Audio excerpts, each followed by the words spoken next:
What's up and welcome to another Mograph Mocast. I'm Dave. And I'm Matt. Joining us today is our good friend, Mr. Phil Roberts, otherwise known as Rate Zero. Hello. And Mograph is a supplement to our site, mograph.com, which is a motion graphics tutorial site with tutorials, plugins, podcasts, and other Mograph stuff. And on the show, we talk about everything ranging from motion graphics to Cinema 4D, After Effects, plugins, render engines, doing business, doing taxes, being a contractor, or working for the man. You can email us, info@mograph.com. Let us know what you think about the show. Questions, comments, concerns, queries, grievances, production ideas, guest ideas. Doesn't matter what it is. Let us know. Get in the Slack. Let us know. Email us. info@mograph.com. Now, you're probably thinking, what do I have to contribute to the show? What can I do? Is there something I can do? That's what I'm thinking to myself, Dave. You might be thinking, self? How can I help to enrich the lives of the Mograph listeners on the show? Mm-hmm. And the way that you can do that is if you have an idea or a question or something in your head and you're like, I really want to know more about this. Mm-hmm. Let us know, because we would like to talk about it and we would like to help other people. Let's talk about that as well. So, Bob Walmsley, the last person to fire me was called Phil Roberts. That's funny. It's because you were so bad.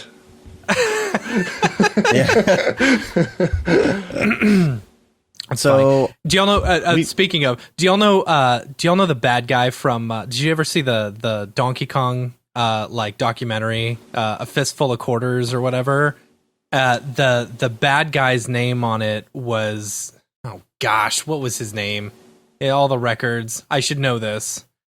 So he played the bad guy. He was basically the bad guy. He's still a bad guy. He's a total jerk. Billy Mitchell, right? His name's Billy Mitchell.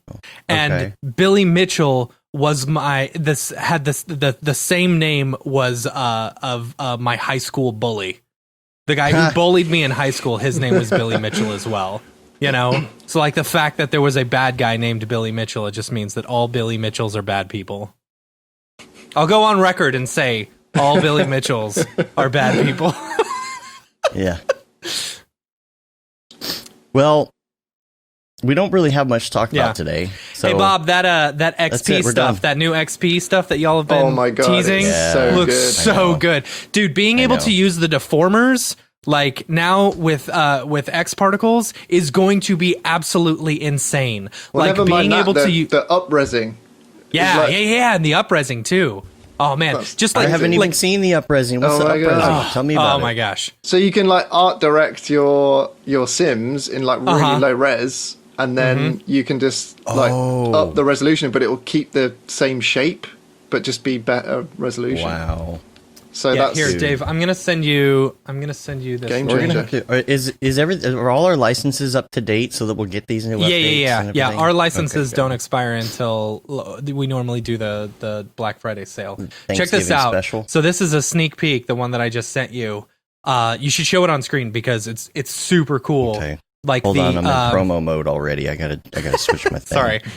But like the art directability of it and like being the new OpenGL stuff. Like being able to see it like relatively quicker in your screen. Bob, we need to have you on the show. Yeah. For real. Yeah, for real. seriously. I have to do a whole thing and get a whole bunch of other people like set for the show because we literally have nobody set for next week. We have no one. So we have like Windbush is coming on right before Seagraph. Yeah.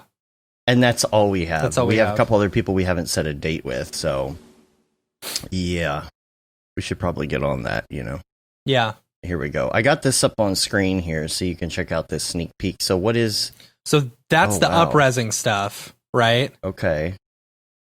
It's way cool. Dude. Dude. And look at this. So the art directability of it, being able to use the deformers and stuff. So like he goes on a little bit later and shows using a spline wrap on an emitter and stuff like that. So being able to now very easily art direct like the splines and stuff like that and have your emitter or have your particles go along there. It's like, this is insane. All that open GL as well. So in the viewport. You get all of the stuff in the viewport. Yeah. Oh, wow. Yeah, right? Man, I like I was saying last week, I just haven't been using much X particles lately because I haven't been doing much of anything. We lately. haven't been doing much 3D. So, yeah. So this is like stuff that I haven't even seen yet. This is fantastic. Yeah. I mean, he just Right. showed this off. He threw it in the Slack today. But Wow. like this stuff looks, I'm So very cool. very excited about the like. This was the cool stuff. Oh, yeah, So the check this out. spline. Dude. Like he throws a bend deformer in there. You know, No way. Yeah, After yeah. the fact. No freaking way. Yeah. What? right? Man, I got to get back up to date on this, yo. Yeah. This is See, fantastic. but then like he throws a what is it? Yeah, twist in there. What? Right? Wow. Wow. Oh, the bend and twist. Right? Give him the old bend and twist. Give me the old But look at bend and that! twist. Like that's cool. Like it's just a spline wrap. You know? All right. So That's rad. going in the show notes. That's going Yeah. in the show notes for show. Yeah. That's awesome. For show notes. For show notes. For Great, show notes. great work, Insidium. Yeah. Y'all are Bookmark. doing some great stuff. Yeah. The whole thing is make it easy so that I don't have to hop into Houdini for a minute and come back. Ever. Right? Right? That's the plan, right? That's the plan. Don't want to have to go to Houdini if I don't have to. I'm trying to. Houdini, but I'm what trying was to it? convince everyone at work to use X particles, and everyone's still like, "No, we should just hire a Houdini guy for 4 months to do this one thing that you could do in X particles so easily." Yeah. But they're still Yeah. on. They're still We'll on have to that like, reinvent the wheel. oh, Cinema 4D. Oh, we use Maya. We use Maya and Yeah. 3ds Max. Yeah. 3DS Max. The master race. Yeah. the Maxter race. Yeah. All right. Well, we got a couple of promos here I would like to show. Yeah. Gonna open up this here. Speaking of Houdini, Video. right? Is that where you're going with it? No, I'm gonna Okay. show yours first. Now, Speaking some of people have- sculpting in Cinema 4D. Speaking of sculpting in Cinema 4D, so That nicely you actually, segues. yeah, that should be our day today. I think we're just gonna do ridiculous segues that don't have to do with anything for the whole show. All right. I'm cool That'll with be our that. theme. Okay. I'm cool with Okay. that. All right. Cool with that. Yeah. So speaking of sculpting, Speaking Matt, of you were working. sculpting.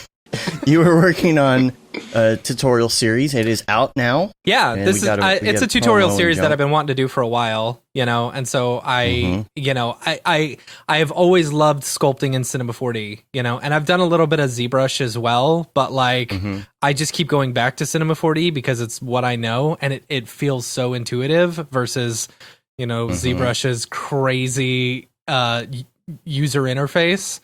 So, but you yeah, comment or you got a comment from Ryan Summers. oh, on the Did you see the comment from Brian Summers on Instagram? Instagram, yeah, that was really cool of him. This Yeah. hasn't hit the other social media networks yet, not until 2:00. So Yeah. it's only on Instagram right now. So if you haven't seen it, but Ryan Summers made a comment about how much he enjoys using sculpting Mhm. in Cinema 4D, and he talks about it's kind of underrated. It's like it's I've seen you do some good stuff in incredibly there. powerful. It's Didn't so you incredibly do a Ren powerful. and Stimpy? I did a point? Stimpy. Yeah, I did a Stimpy. But see, Yeah, so they're good. and that was like the start. So the person who I love, who I think is one of the best C4D sculptors out there is Patrick Goski. Like the stuff yeah. that he does, that the way he sculpts in Cinema 4D is absolutely incredible, and he was a big inspiration of mine since we went and hung out with him down at South by Southwest a few years ago. This was a long time ago. Oh, yeah. And he was doing stuff just absolutely incredible. And I was like, hey, show me some sculpting stuff. And so he's like, what do you want me to do? And I said, make this zombie Abe Lincoln, right? And so he just started sculpting, and it was amazing seeing him work. Like, you'd be surprised how much you can learn just by watching other people work. You know, so I'd watch a bunch, instead of watching tutorials where people would be, you know, showing off all the tools and everything, I would just watch, like, you know, real fast videos of people sculpting, you know? And so I've been doing it a while and getting into it. And so when I did the initial Stimpy figure, I really liked it, but then I ran into the issue of retopology. And it's like, okay, now I need to learn how to retopologize because I have a really terrible, like, I can't make a selection, like around his nose. So I would need to retopologize that in order to be able to have a good selection so that I can use a separate material for his nose instead of actually going into like Substance Painter or something, Right. And so then once you start doing that, it's like, oh, you discover this whole workflow of working in sculpting where it's you do your initial mesh without all the fine details, you go through and you retopologize, and then you go back and then you put in the fine details. And so this 3-part series that I just released kind of covers all of that within the 3-part series. So that you can have a good understanding of like what to really the workflow in whenever you're sculpting and stuff. And it goes over all the tools. If you've never used sculpting in Cinema 4D, I go over every single freaking tool and every single setting. And it's funny because while I was doing this, and here's the thing about you realize how much you learn whenever you're teaching other people stuff. Like I didn't know a lot of these tools or what the settings were. So you'll see a few jump cuts in there. That's because I paused the video. I went on to Cinema 4D's manual to see what it was about. And there was a few times where I just recorded and I said, I don't know what this is about. I couldn't figure it out. And so I kept going on. And then as I was editing it, I went back and I'm like, okay, I don't like leaving those I don't know what this does when I'm doing a tutorial, because like I feel like it's unfinished business. So I researched just to figure out what those things did. And there's like some really nitpicky things where you select a tool and it does absolutely nothing unless you're either holding control or you're holding shift or alt or something like that, Yeah, and they all seem to have those like little like holding shift and it creates the like smoothing. Yes. And then there's also there's the flattening, right? So in one of the things you can set a clipping plane or something like that. So, but the only way to do it, if you do it and you start clicking places, it's going to go somewhere else. You have to hold down control in order to set your actual clipping plane. And you wouldn't know that instinctively, So anyway, I saw that part and I'm like, oh, that's kind of like in Oculus Medium where you can do yeah. So I mean, it's you will have a really good understanding of C4D sculpting after watching all three of them. Sweet. So you go to the settings and it's like you do all this the setting settings right here is, and then it's a jump cut. Yeah, obviously it's you'll see that a few times where I like the audio from the beginning one where I didn't know what I was doing and then I went in and redid it, But yeah, okay, go ahead, play the promo. Do it. Do it. I want you to do it. All right, here it is. Sculpting Kickstart in Cinema 4D. Looking to get into sculpting in Cinema 4D? Our new 3-part tutorial series will give you everything you need to know to kickstart your journey into sculpting in Cinema 4D. In part 1, we go over all the tools and settings. In part 2, we'll jump in and we'll sculpt this little Homer head. We'll show you when you would want to use each tool, as well as how to transfer a high-res sculpt into a low-res mesh using vector displacement in Cinema 4D. In our 3rd video, we'll jump into retopology and show you workflows for retopologizing a mesh. Make sure to check it out on Mograph.com.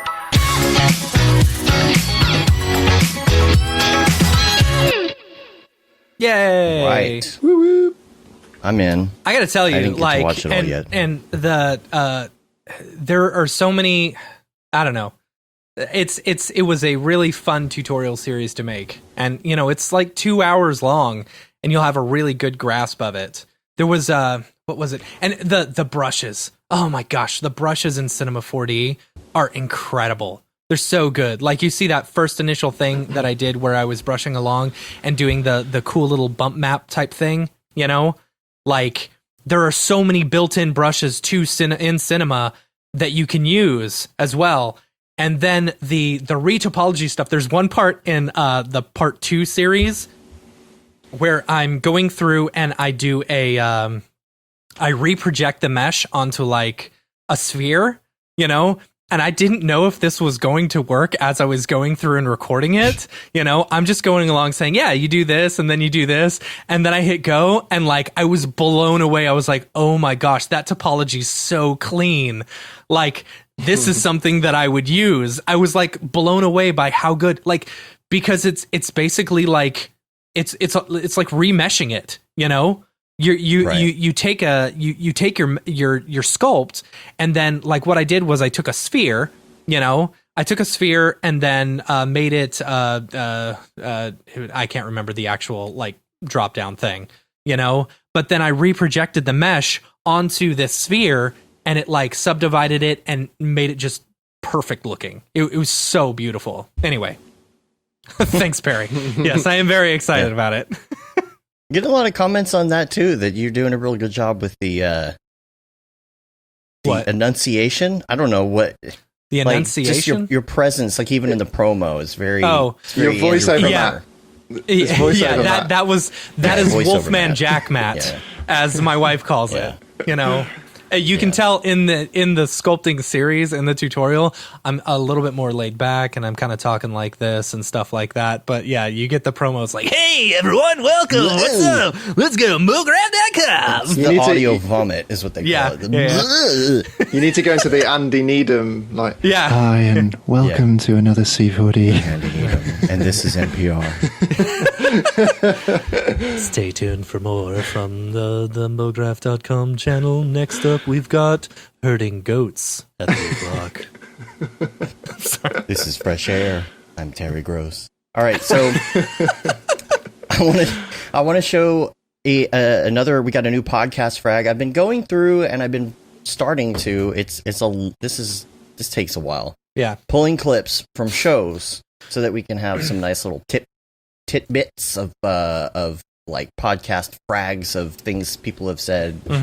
Quotes, sound bites, things like that, whatever you want to call them. So the one that will be coming out tomorrow, that is going to be Bhatki Patel. And I'll give a preview of that as well, so you guys can check this out. This is one of my favorite moments from any of our podcasts ever. Nice. Yeah. I think back to this all the time.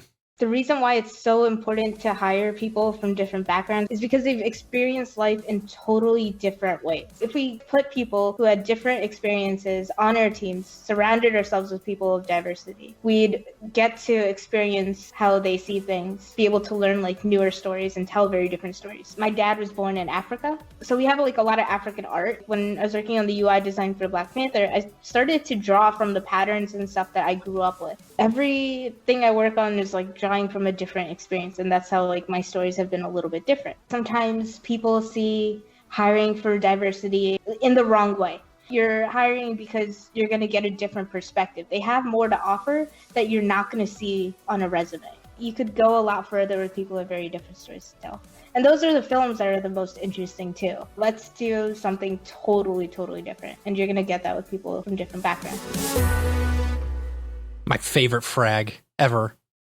It's such a it's like that to me was a moment where you feel like it's like when it's like you're creating a new memory, like you feel like your mind has like latched onto this one memory and it becomes like a core thought in your brain, and her thoughts on diversity, and hiring diverse artists and stuff like that has become a part of who I am, in my mind, in the way that I think from now on. It has been ever since I heard that.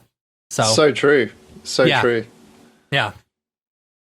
Like, I think, like living in the UK, I'm pretty lucky to be able to work with a lot of, like, because other countries are so close, you get Spanish artists, you get French artists, German, like you all get different perspectives on different things, and they all come with their own styles as well, which is really cool. Like getting French artists to do character work, for instance, like they just seem to be like their kind of like view on it is amazing. It's so good. Yeah. But it's definitely so true. You need the diversity to get the, like, because otherwise everything will just be the same.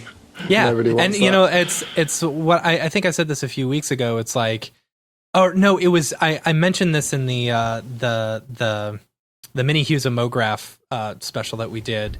You know, like if you're not hiring diverse people, it's just going to become one gigantic echo chamber. You know, and everyone's going to be saying, I mean, we've all seen Andrew Kramer tutorials. We've all seen the Grayscale Gorilla tutorials. If you're hiring just the same people who have only seen Andrew Kramer tutorials and only seen Grayscale Gorilla tutorials, you're all, you're all going to do it the same Andrew Kramer and Grayscale Gorilla way.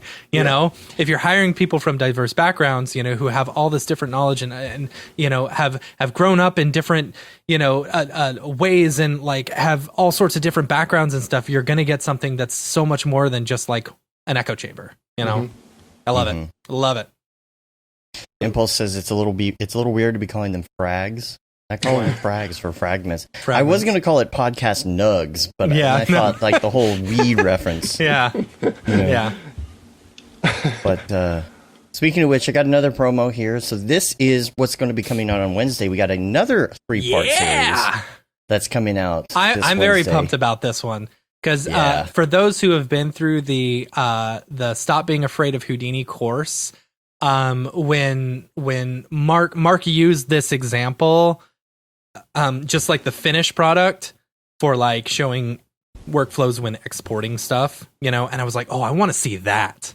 And so like, yeah, here you go. You know, so he did the round trip from Houdini to Cinema 4D and back, or Cinema 4D to Houdini and back to in this particular one, you know, when I jump back to this lesson in the Stop Being Afraid of Houdini course all the time, I jump back to it. It's like getting out Alembic files and exporting like particle information and stuff like that, all of that from Houdini into Cinema. But he uses this particular example, you know, but he never actually goes over how to create the example until now. So, yeah, and it's going to be in 4K. Yay!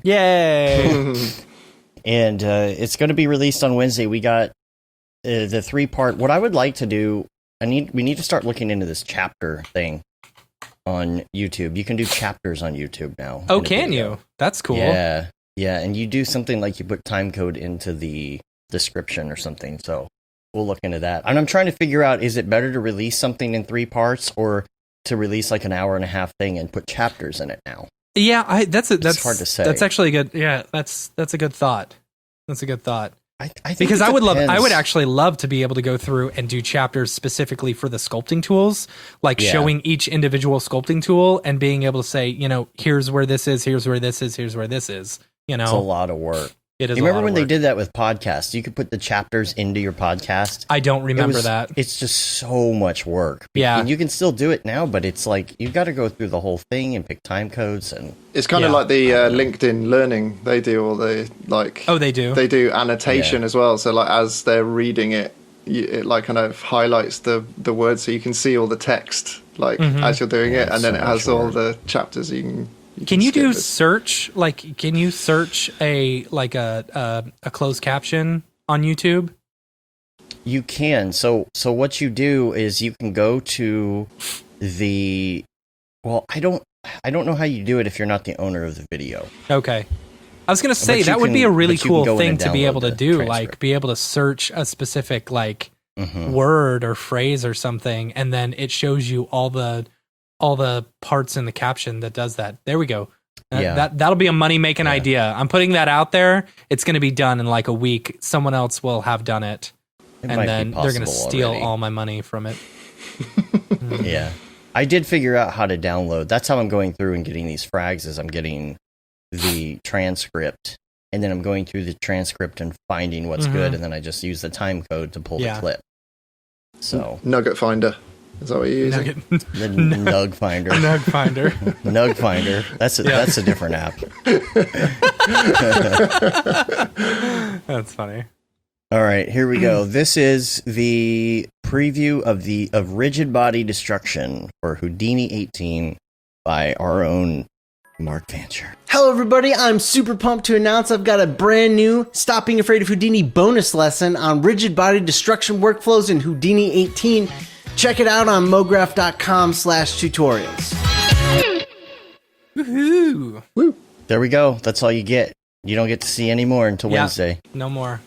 So big week. We got a lot of stuff coming out. Yeah. It's good to start, putting out stuff again.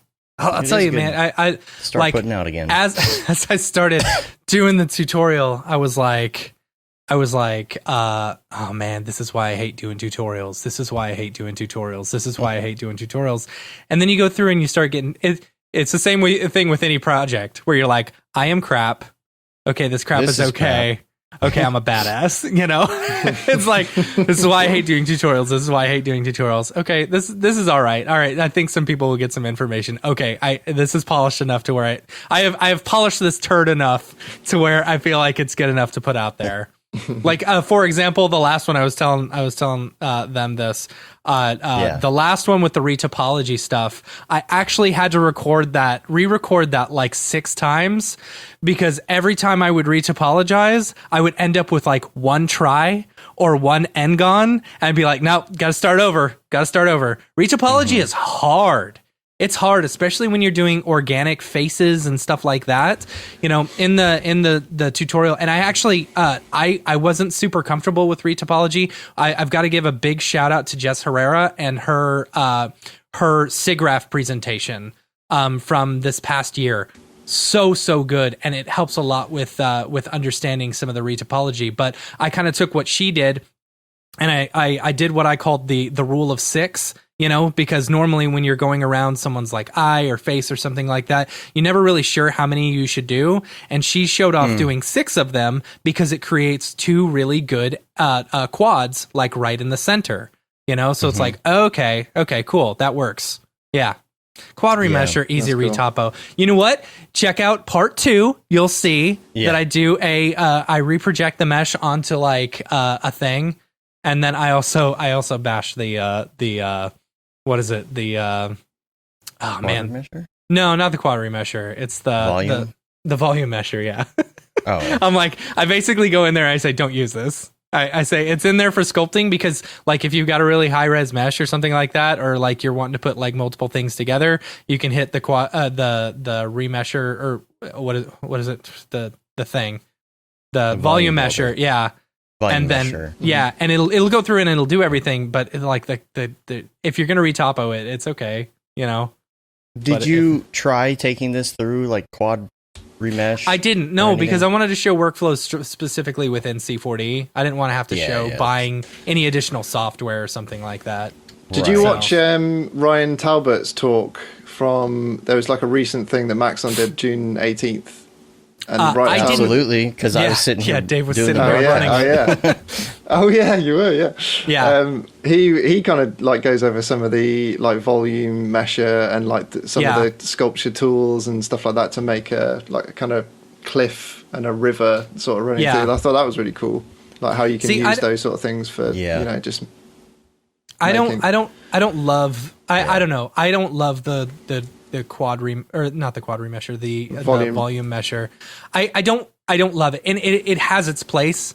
It has its place, and it works really well if you're wanting to create something that is not moving. If it's and that's fine. I have just never found it. I've never found it to be too useful because I would much rather just go through and just I want some clean topology.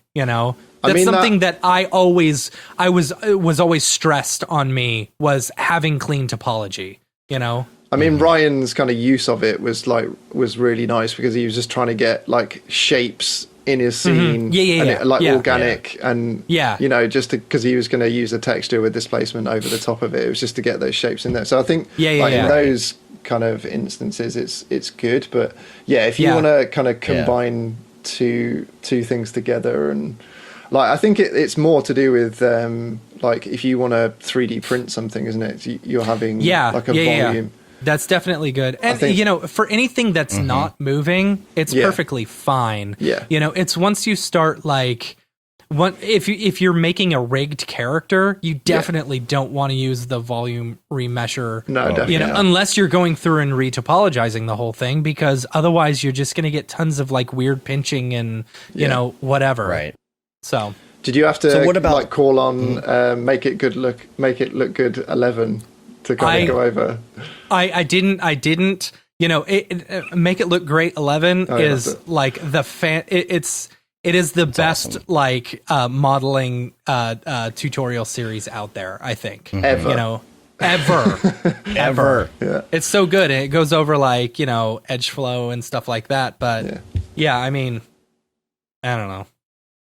Have you thought about maybe showing how to do pose morphine and do like mouth movements and stuff next? I did. I actually did that.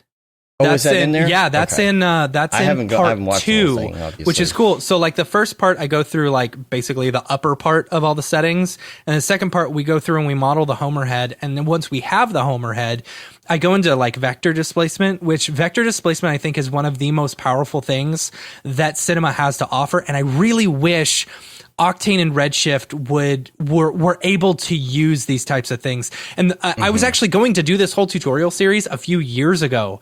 And I wanted to take the vector displacement, you know, because if no one knows, basically you can create a sculpt, you know, and you've got these different levels. So you can go up to like level 6 if it's a really high res mesh, and you can drop down to like level 1, and it basically subdivides it the more levels you go up. So what you can do is you can take like a level 6 mesh, you know, and reproject it up to or down to like a level 1 mesh. So you've got really low poly count. You've only got like, you know, 700. I think I went from like 180,000 polygons to 760 polygons. So, and it looked exactly the same because you're basically baking a displacement map, you know, using vector displacement. Yeah, there you go. So using vector displacement in order to project a high-res mesh onto a low-res mesh. And so it saves you a ton come render time. I think it's one of the most powerful things in cinema. And I really wish, you know, Octane and Redshift could do it. That's what's kept me from doing this for so long, because I wanted to figure out how to do it. And I finally just said, screw it. I'm just going to show it in cinema, you know.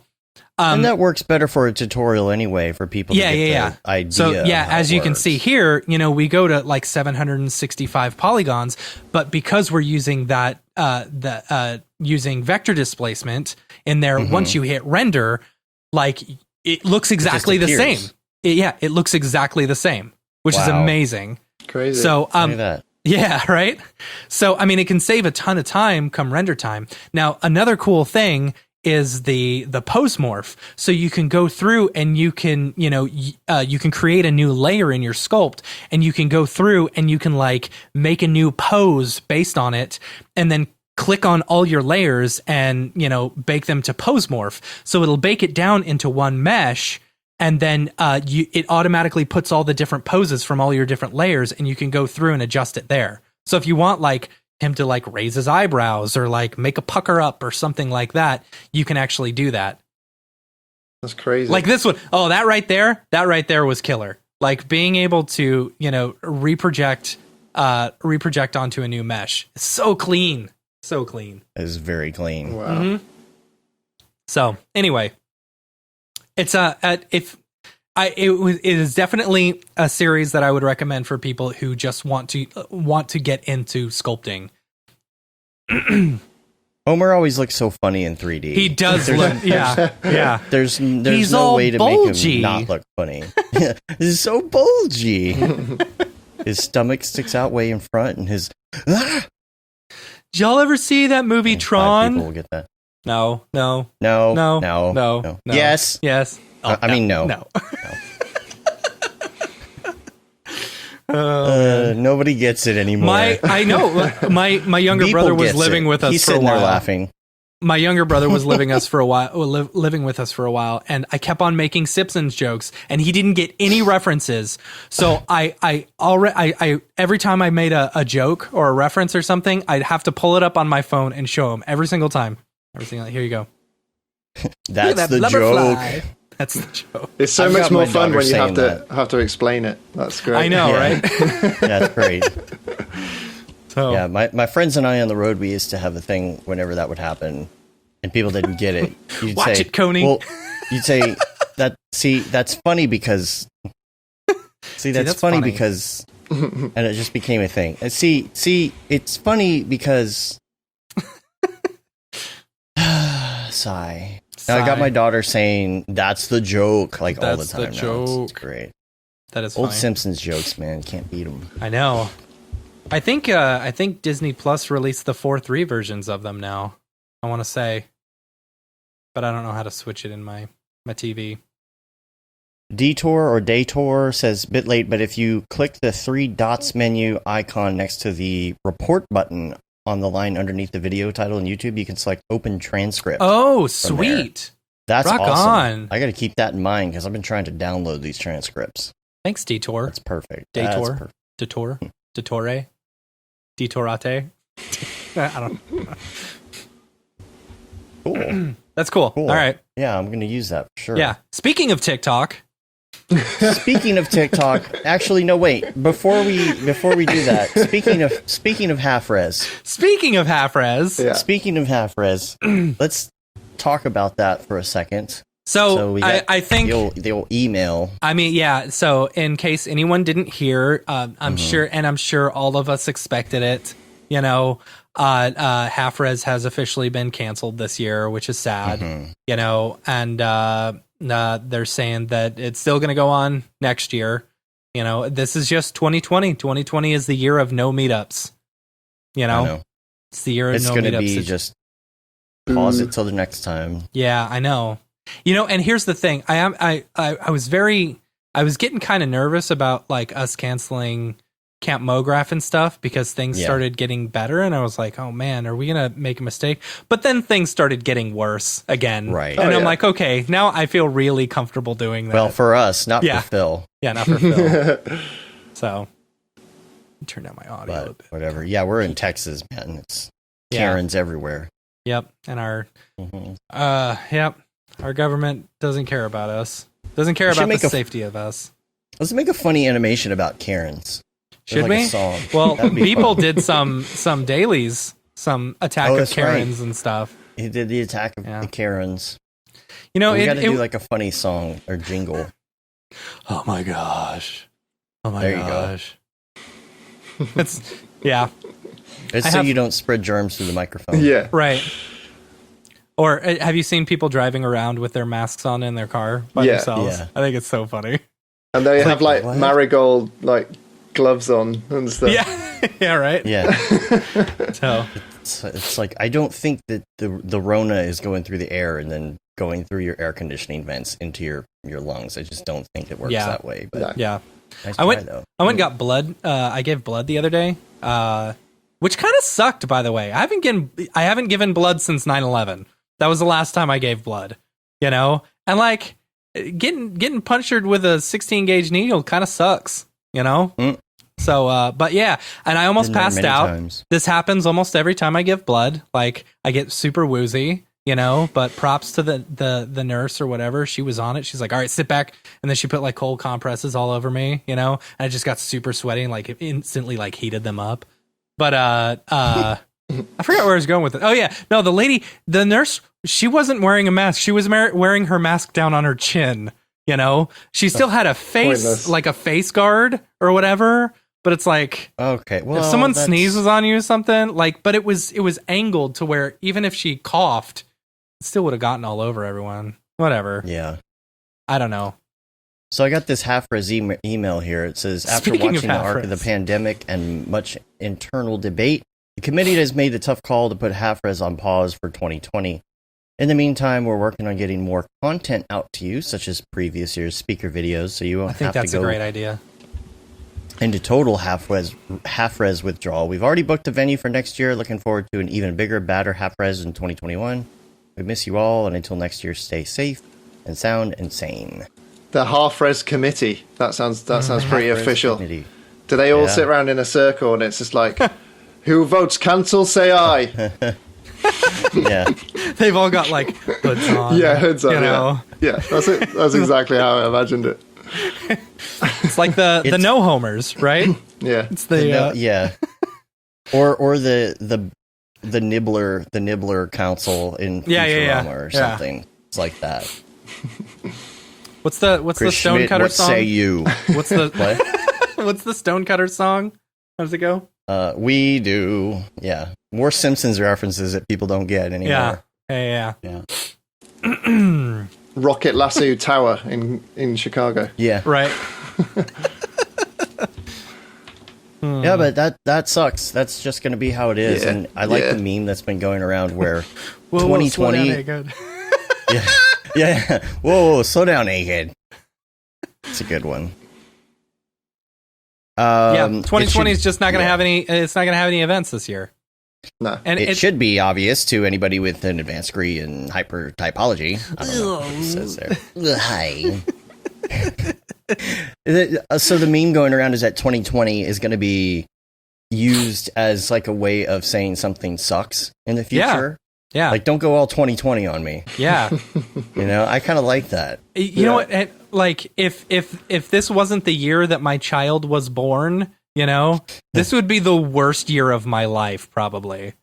This is the year that doesn't exist. After this year, we should never talk about this year ever again. Yeah. But I feel like we've been saying that for the past 3 years. Oh, 2016, that was the worst year ever, Yeah. They killed Harambe and, all that other stuff. This is the worst year ever. Jason says, it tastes like burning. It tastes like burning. Me fail English? That's fire. impossible. Baby looked at you? I saw Principal Skinner in the closet and they were making babies and one of the babies looked at me. Looked at me. Looked at you? Sarah. Get me Principal Skinner on the phone. Thanks, Sarah. God. Hi, Super Nintendo Chalmers. It's just all fake sub. Yeah, I bet my Wookiee. Thanks, Kevin. See, some people know The Simpsons. It said, I choose you, and there's a picture of a train. It says, Dad. let's be friends. It's all Simpsons jokes and fake segues. So, speaking of TikTok, Speaking of TikTok, we were going to talk about TikTok. We were going to talk about the VFX angle of TikTok. Yeah. Because we have nothing to talk about. Ariev joined TikTok, and Yeah. he befriended me. Like, I've been on for just a couple weeks. And he befriended me. I was like, oh, you're on TikTok now. Awesome. He's like, yeah. And we were kind of chatting. Like, we don't really know if this is a viable platform for VFX people. But I will say, with the, I have actually started following a few artists, like specifically artists who aren't necessarily VFX people or so. But like Beeple's huge on there. Beeple is huge on there. Yeah. I started following like this female artist who does photography and like video stuff, and she's actually presented a few times for Adobe.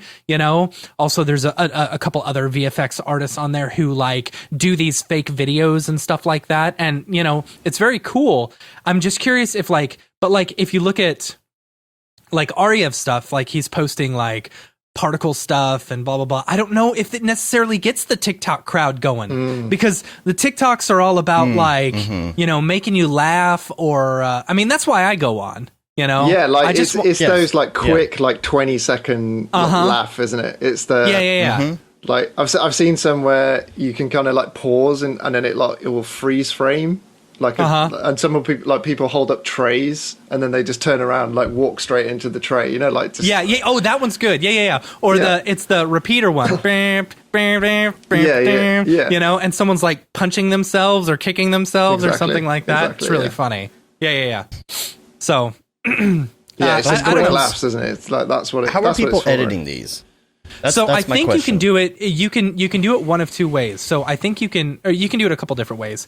What you can do is you can actually shoot it on your phone and then go in and edit it just like you would in After Effects and then just upload it to TikTok. Or you can shoot the video. I think you shoot the video on TikTok. You like publish it as private and then you download the videos and then you edit those or something. I don't really know. Whoa! You edit in After Effects. I edit in After Effects. No way. Yeah. Oh yeah. Who was it we were giving a hard time about that a while back? Like, I don't remember. Like, but like going into, I honestly do a lot of editing in After Effects. You know. Well, for your phone you can get rushes, can't you? For like the Premiere Rush. Yeah. Premiere Rush. Yeah, I love Rush. That's really cool. Yeah. You know, David McGavran is actually the one who like headed that up when he was at Adobe. Yeah. So, but okay, here's my question: like the ones where someone like falls down on the bed and into their clothes, and then they're poof, and their clothes are on. How are they doing that?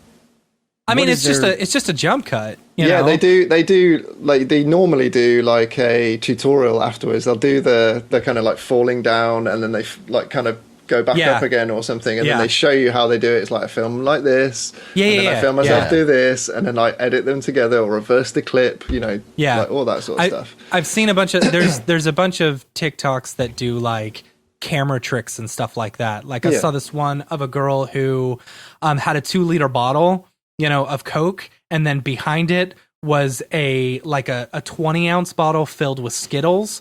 And so, like, when she poured the 2-liter bottle, like, only the Skittles came out instead of the Coke and stuff. And it was pretty cool. So a lot of these people are showing the behind the scenes, or they're like, here's the thing that annoys me more than anything with TikTok. They'll show the behind the scenes, and then they'll say, follow for part 2, or follow to see how it actually happened, or go onto my Instagram and see what happens. It's like they're pushing you to go somewhere else that's not TikTok in order to get more exposure or something like that. But it's the new thumbnail, isn't it, from YouTube? It's just like, oh my god, I can't believe it's this. And there's nothing in the video is like anything like that, you know. It's the clickbait. Okay, so I have a funny story to tell, and I told Ariev and Jeremy this when we were playing Halo last night.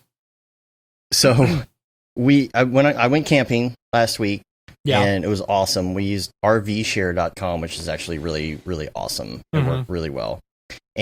But we had to go, we're camping like 10 minutes away, but the RV was like an hour away. So I had to go pick up the RV. So I'm sitting in the RV going back to Was that thing scary to drive?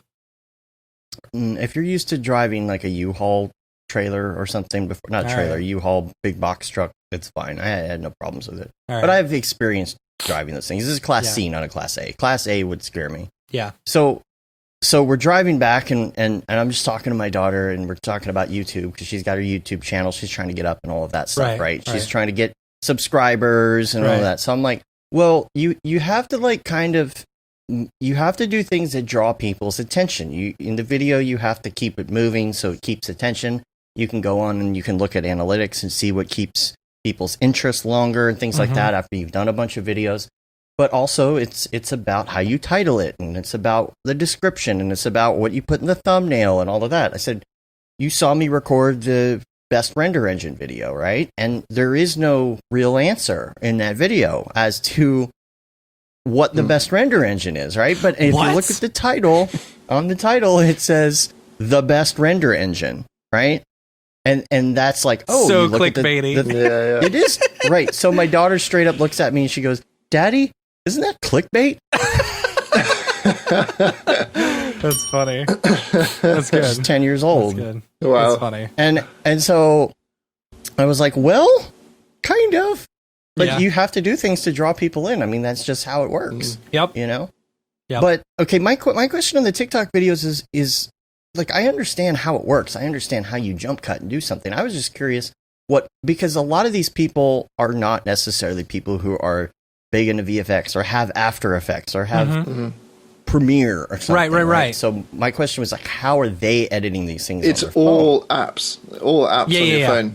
Yeah. Like there's like I've seen a few people where they're like, oh, now I'm going to show you how I did this side by side of me talking to myself, and it's like, first you download the videos, you know, and then you take it into this other iPhone app, and then you put this layer on top of this layer, you know, and then you crop it, and it's like, they're just using another app. Because I feel like they're wasting their life if they're like, right, I'm going to do a TikTok video, I'm going to take it into After Effects, I'm going to do so like, you're just wasting your life for TikTok. You got to do it quick. I don't know. Well, like some of the VFX people that I follow, they've got like a ton of. It's easy for them to do though. The thing is, I don't know if it's that great of a platform if you're posting stuff to like post your demo reel or post some of the work that you've done. No way. You know? No. Yeah. Because it's not necessarily the right audience. It's filled the gap where Vine was. Like, if you're focusing on something like to make people laugh, or if you're focusing on it specifically for TikTok, you know, I think you can do quite well. I think you can do well. But it's like just posting something, no, it's not that great. It's not that great of a platform. No, you're not going to post your daily. Right. Unless you're Beeple. I feel like his have kind of a different feel, because he's a topical, because his animations are kind of topical and political and that thing, they're shareable. That's the. I don't know. Even that, I don't see a lot of that. You don't see a lot of that you don't see a lot of animation on TikTok unless it's like stop motion animation or something. You know. I don't know. My daughter has been using, she has Rush and she has the iMovie app, and she's using those, but in making her Gotcha Life videos, where you make everything in Gotcha Life, you save the photos, then you bring them into another program. She found some other program, and I don't remember the name of it. It's some free app, and it kind of has this kind of iPhone-y interface where like your thumb has these thumb controls for editing and stuff in it. I wish I could remember the name of it. Cool. But there's all these little mini apps for editing that stuff. So when somebody dances on TikTok, that's kind of what I was wondering. It doesn't take talent. It doesn't take talent just to do that. You know what? And I've seen a bunch of people doing the what is it? It's the shuffle or whatever. You know, boom, boom, and boom, I have tried it so many times, and I just can't get it. I can't get it. But another secret that like some people are doing is like you can actually record at like 50% of the speed, like half speed, you know, so that you can like do the movements with them, and then you play it at like twice as fast. You basically are recording it twice as fast, and then you know, it looks normal. It looks like you're how do they do those? Because those videos they're dancing to a song. Yeah. So how do you play the song and record yourself at the same time? Are they using TikTok? two phones? Lets you gives you that ability, so it'll actually play it. It'll give the ad at the bottom that it's playing the song or whatever. Yeah. Welcome to Old Guys Trying to Figure Out TikTok. I don't understand how the kids are doing the things. I don't know the ticks and the talks. All these kids today with the hippin' and the hoppin' and the bippin' the ticking and the tucking. Don't know what the jazz music is all about. This is your grandfather. He's a famous jazz musician. Okay. Old man yells at TikTok. What? Old man yells at TikTok. Yeah. Oh, that's funny. Great. That's funny. The Tic Tacs. You got any of those Tic Tacs? Got any of those Tic Tacs? I don't know. So I was telling them before the show. It is a very addicting platform. Because so I get my screen time, notification every week. Yeah. And yes, I am on my phone a lot. All right. I am very much connected to my phone. Dave has mentioned in previous podcasts that every time we stop at a stoplight, I am on my phone, just surfing Reddit. The web on Reddit or something like that. So my average amount of time per day is 5.5 hours, which is ridiculous. I know. Since installing TikTok 2 weeks ago, I am up to 7.5 hours a day. Oh, dude. Yeah. A day. Dude. That's bad. Yeah. That's bad. Yeah. So I feel like the weekends though, well, the thing is like once you get the kids to sleep, it's like 8 o'clock or something like that. Then from 8 to midnight, I'm just surfing my phone, And when you're watching TV and surfing your phone at the same time, that's 4 hours of surfing your phone. Your which poor means wife. She's surfing her phone at the same time. Honestly, this is how our relationship started. Our relationship, when we were dating, like we would talk on the phone until like 2 a.m. 2 in the morning. and we would just be on Facebook the whole time talking about talking shit about all of our friends on Facebook. We used to play this game.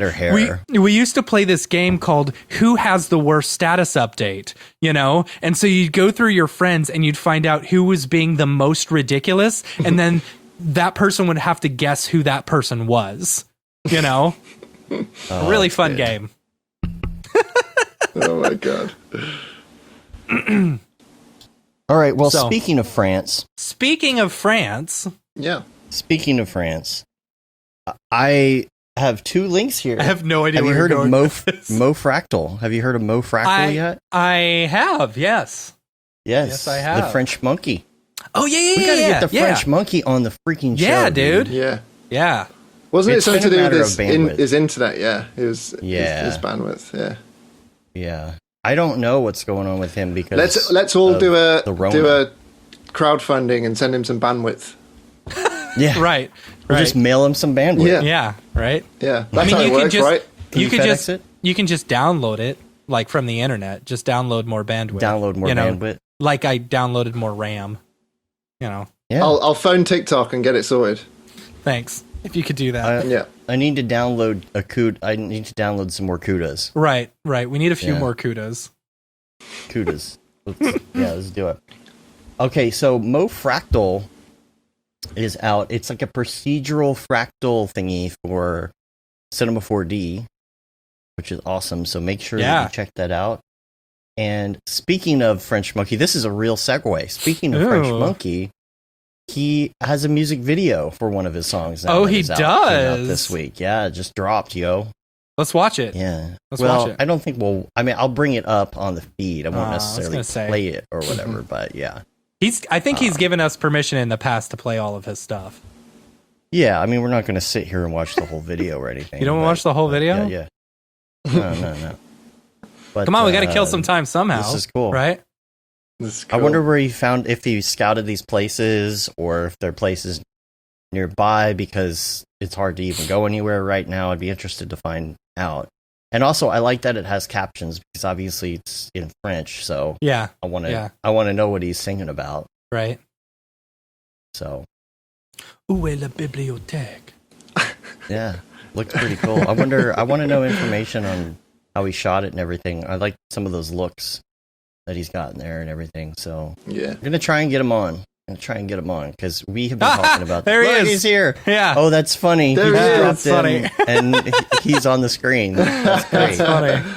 That's hilarious. We were just saying that we need to see if you got your bandwidth figured out, so you can come tell us how you shot this Yeah. in a pandemic and talk about Mofractal.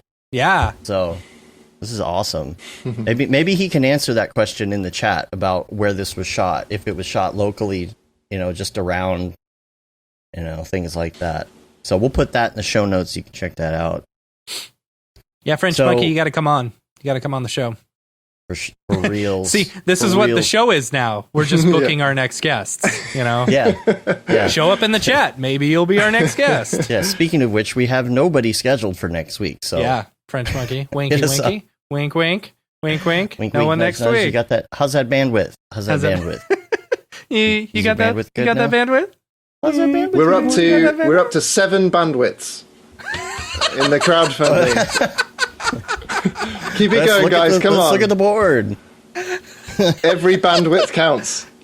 Oh, that's funny. He said the clip was shot in Athens. Nothing special, but got more stuff going on. Oh, that's right. Athens. I forgot. Okay. We're going to try and work it out. Let's try and Sweet. work it out for next week. Yeah. That'd be awesome. Yeah, that'd be great. And speaking of Phil,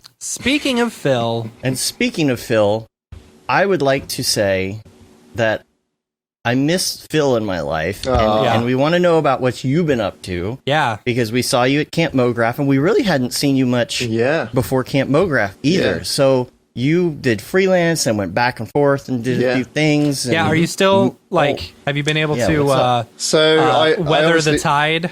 Yeah, so I kind of did it at the right time by accident, I guess. Because I kind of went back to where I used to work So I was still freelancing up until the 1st of January. And I kind of went away, obviously did my own thing for a bit and kind of leveled up. Like, yeah. And they kind of saw that when I came back, and they kind of said, "Oh, we'd like to get you back, but not in the role that you were in. Like, we'll hire you back as a creative director." So, and there was obviously like lots of perks to go with that, and it was kind of like the right time. They'd just been bought by a bigger company, so there's more kind of opportunities, more like diverse work, and different. Lots of LaCroix, lots of extra LaCroix to drink. I bet, right? Yeah. Nice big office and that sort of thing. So, it's been great, and luckily, kind of happened like just before the pandemic and all that sort of stuff. So. But I do still have my business, and I still kind of do work on the side as well, and outsource and things like that. So Raid Zero at the moment is just a bit of a kind of side hustle. But in terms of personal work as well, I kind of took a little bit of a break. I've only just started kind of getting back into it as well. Just to kind of, there's a lot of stuff going on, like in my personal life as well. Stuff going on? Yeah. What, like COVID? What? No. Yeah, so... This is the first I'm hearing of this. Yeah.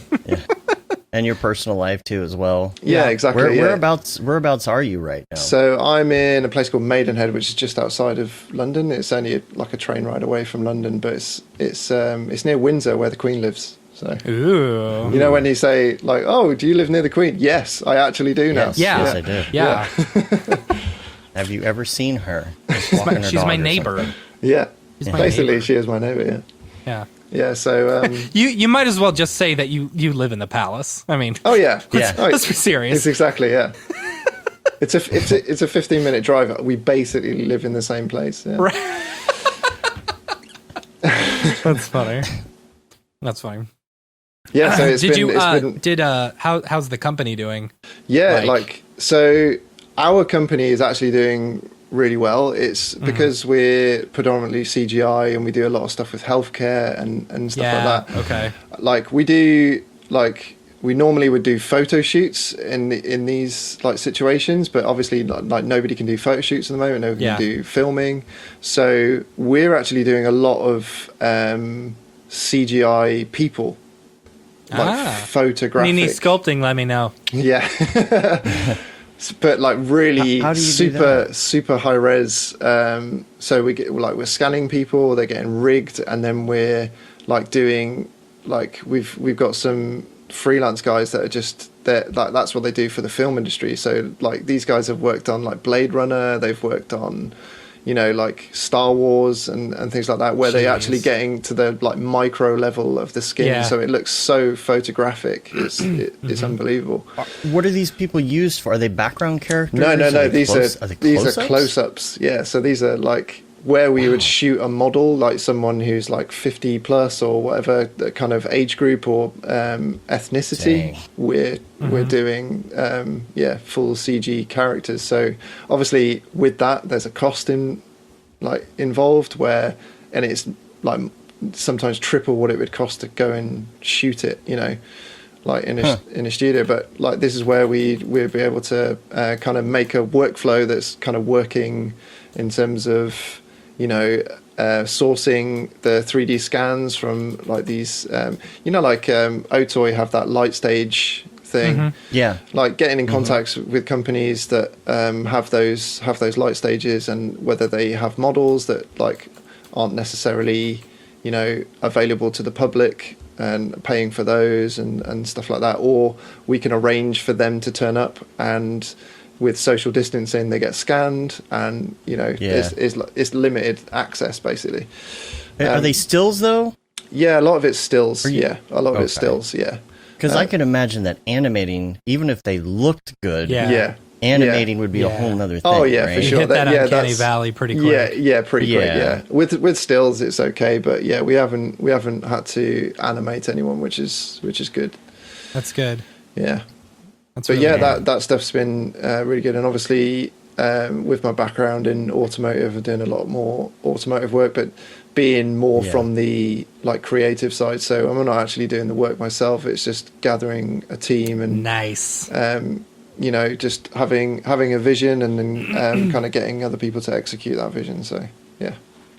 So are you, when you're doing, you said you haven't been doing your own stuff for a little bit and you're kind of getting back into it now. What is your coming back into it now? What's going to be your goal? Is it more automotive? Are you doing something No, definitely new? not. Like, no, definitely not. I'm much more interested in the real time sort of aspects of things now. So like we've got a course you may want to look up here. Unreal. Yeah. So like I have quite regular calls with Epic now, which is quite cool. Nice. Kind of they're wanting to develop things with us to make it, because what Unreal is really good at is kind of pushing the technology, and they'll kind of fund it if it eventually becomes open source. So they're trying to keep, like, obviously they pay for things, but like, you know, games company pay for all of this, where they make millions and millions of dollars, you know, Fortnite and things like that. And then they use that money to kind of further their own technology, which is amazing. So they're all into all different sectors. Like even the automotive sector now is pushing that way, where you kind of have you know, like configurators and things where you can change the color of the car, you can see the interiors, and you can go all around a car, and it's all photoreal. And the whole thing with the games, where, you know, everybody saw that video of Unreal 5 where it's kind of like billions of tries and stuff like that. Well, that's how like CAD data and stuff comes in. So being able to kind of use CAD data straight from, you know, it's been processed for use in 3D software, and then you can just literally just load it straight up. There's no kind of, you don't have to make LODs or retopologize anything, or like it can just go straight in and it works like that. I can't wait. That to me is the future, and it's the way like everything's going to go basically. When is Unreal 5 supposed to come out? I think it's 2021. I think is the they're not going to release it in 2020 because it's cancelled. Yeah, 2020 is. But there's even like, what is it? Unreal 4.26, I think they're on 2.6. Yeah, I think that's what. Is that the new one? Like the character tools that are coming, better character tools or something. That's why we keep following this stuff. Like French Monkey says, it's funny how slowly we're all getting into Unreal. He says he's getting into it as well. We could probably talk about that next week too. Yeah, it's an ongoing thing with every artist that's on the show now. Oh, I'm starting to mess with Unreal. But I'm still Unreal. very much in Cinema 4D for pitches and stuff like that. Like, well, for modeling, I'm not going to move from. I'm not for sure. Try and, Like Cinema 4D is always gonna be there for those sort of things, and and like still using Octane, just dabbling in Redshift as well, and I feel like my grasp of Redshifts got a lot better like this year as well. Just kind of moving over into that, and you know, being able to render out like passes and stuff. Kind of like what I'm used to. I'm a compositor really for stills, like taking CGI and popping them in, you know, photography and making it all look real using render passes. That's what I'm used to.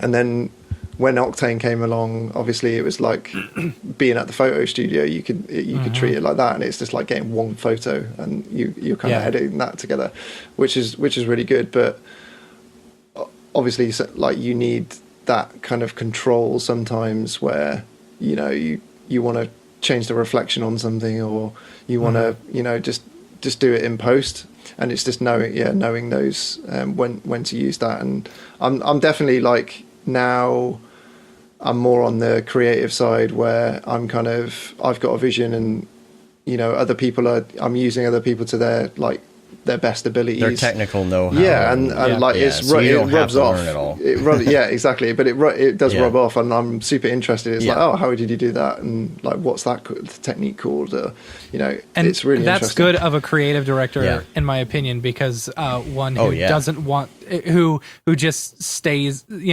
sticks with the way it's always been or whatever, and isn't going to be continuing learning. Like exactly. That's when you know you've got a good boss and stuff like that. That's why it's so refreshing to hear like your little nug before, like that using people that are from diverse backgrounds is going to make your work like way more diverse. Yeah, absolutely. Like it's definitely true, and I've definitely found that.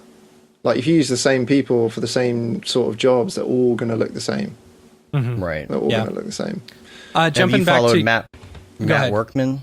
Have you followed Matt Workman on Facebook or anything? Like the virtual sets and all of that stuff. You should check that out. Yeah. Going back to what you were saying about like Octane being in the photo studio and stuff, I will say, so I did this. I did like it wasn't that great now that I look back at it, but whatever. It got a few likes on my Instagram. I took that Homer sculpt and I actually like turned him into like a marble sculpture or whatever, and posted that on my Instagram. And I will say that like, since Octane has added the ability to exclude lights and stuff like that, and the workflow for it is very intuitive, and very easy to deal with. Since they added that, like being able, I use that a lot on that particular piece. Right. It makes it's they've grown. I feel like Octane has grown by leaps and bounds by seeing what people want, and like implementing them quickly.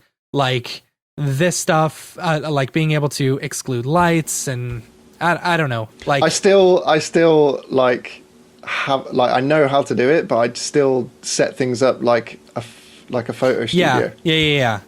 I still, and I think like when you do that and you have that background, I think that's when you get the kind of like the best results. Yeah. Like if you start, I don't know, like messing with how like it's got reflection on one thing and a reflection on another. It's got that uncanny valley thing in it. Where there's something wrong, but you can't quite put your finger on it.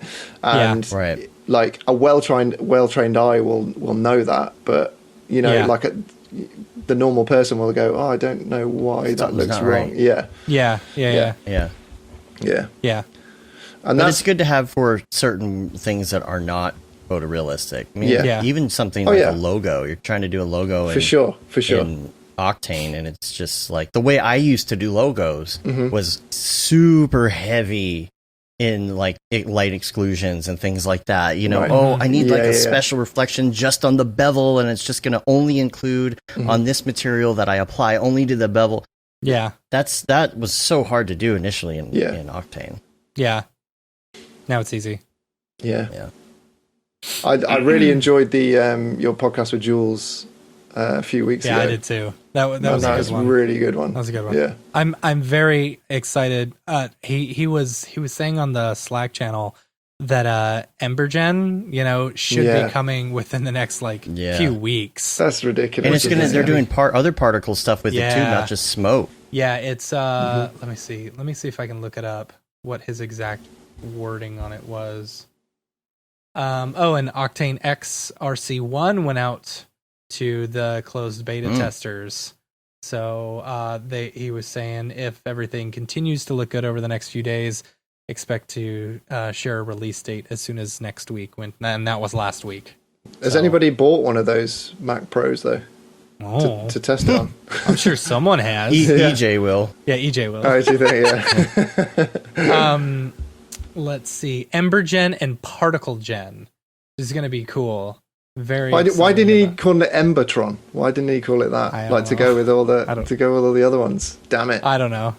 Well, because they're like Embergen, they're their own company. Yeah. They're just working together. But some of that real time stuff, man, it's insane. Yeah, the plugin should be called Embertron. Embertron, right? Yeah, there you go. Let's see. Premiere Particle Gen. I don't know when it's coming. I can't find this on here, but it's. What's the link you sent me? The Pi full. Pi-Fu. Impulse in the chat. I think that's how you say it. It's it's a AI thing that takes a picture and turns it into a 3D model. Like, yeah. Look at that. Just It's just from it's one photo. From one photo. What? Yeah. Oh man. Isn't that insane? Oh, I With normal understand maps and everything? I understand Yeah. the math now. Yeah. Yeah, that makes sense. Oh, yeah, okay. Oh yeah. Okay. Carry the Yeah, one. yeah. Sweet. Like yeah. divide it by F. WH times HH times CH. Of course. Why didn't I think of that? I could have been rich. Oh, there's an ohm in there. Okay. Yeah. Okay, so we changed the Yeah. ohms. That's for resistance, right? Right, of course. You Okay. know. Okay. Oh, good. No hallucinations. All right. Sweet. But I know this is pretty hallucination. crazy. Like, look at this. They're like actually taking Wow, video and doing a 3D model on Wow. What? it. Like, that's a really This good is freaking ridiculous. start. You know? Like, even It if is you're a just very good using this start. as like just like where you're gonna start your A mesh. reference. Yeah. That's pretty insane. Totally. What did you send me, Phil? I sent you the last thing I did as a freelancer, and Matt What was actually this helped me thing? on this. Yeah, I did. Of course, we got to watch this guy talk about how you need good graphics for your video. Yeah. This is like- Videos. Hey, do you like Let me ask you explainer something. videos? Let me ask you something. Skip the Do you ad. like Dude, why are these we still videos? watching these ads? It's Yeah. because he's a running gag. Like, I see him every time now. It's funny. Okay, what is this? So you did this? Yeah, I shot it in a studio and they did the stop motion stuff. So, okay. No, it's all 3D. It's all cinema. It's all 3D, yeah. It's all cinema Oh, this 4D. is all 3D. Yeah, yeah. Okay. So Matt helped me with the rigging of the seatbelts for this Yeah. Oh, I didn't know that. on the side. That's funny. And then here right there Yeah, too. yeah. Yeah. Oh, that's so funny. Yeah. Yeah, it looks good. And Yeah. what engine is this? What render engine, bro? This is Octane. Yep. Fire, fire. Yeah, Did you use your great. car paint shaders? I did. Yeah, that's why I got Yeah. hired. That's Oh, why- yeah? yeah, That's funny. yeah. Oh, nice. Because it I love started the off. stop motion look. I was gonna just do the texturing of the car, and then Uh-huh. I got to do this one, and I got to do another one where it was how to tie a Christmas tree to the top of your car as well. Oh, that's cool. Yeah, That's Cool. awesome. I like the gold accents. Yeah. That's nice. I guess the whole Midas thing, right? That's yeah. why. Right. Like the they had like a kids kind of like a baby bag or something like next to the seat, and originally Yeah. it was all like a nice blue, and it was and they were like, oh no, can we change it to the Midas colors? And it was just like, oh my god, it just looks like a McDonald's Happy Meal now. Oh, yeah. That's funny. I And can it see was that. just like, I'll do it just to show them that how bad it looks, and they were like, we love it. We love it. Yeah, Yep. it's like, okay, I'll just drop it. I'll just drop that one. That's how it always goes. Yeah, I right? know. I know. I'm going to show you how bad it is. It's going to be terrible. Oh, yeah, cool. Let's go with it. I mean, but their colors are the same as, McDonald's, so. Yeah. The colors, Whatever. children. The colors, children. You won't enjoy it on as many levels as I do. Hello. What else is going on? I don't think we have anything else to talk about today. I don't know. What else is interesting, Phil? What else is interesting in the world of RAID 0? I've done a lot more kind of stuff that is not to do with computers. Like, Yeah? I took the opportunity. Like, it's just like, right, lockdown is going to give me a lot more time. I don't have to commute to work. Like, I'm gonna have a lot more time at home. So I've just done I've done a few like projects where it's it's things that I've seen like in the past, and I was like, oh, I've always wanted to do that, and I've kind of just got the time to do it now. So there's a thing called a resin river table. So you take two Oh, yeah. Yes. kind of pieces Yeah. of wood, and you kind of like pour resin in the middle. So I've started doing that. So I bought some wood, kind of sanded it down. Is it and live prepped edge? It. Or Yeah, is live it- edge. Yeah. Okay, Or okay. Waney edged. Waney edge. That's what they call. Yeah. That's funny. Yeah. All these. So like, are you terms. doing the live edge on the outside or the inside? No, the inside. So it looks all kind of jaggedy, and then it's like exactly like that. Yeah.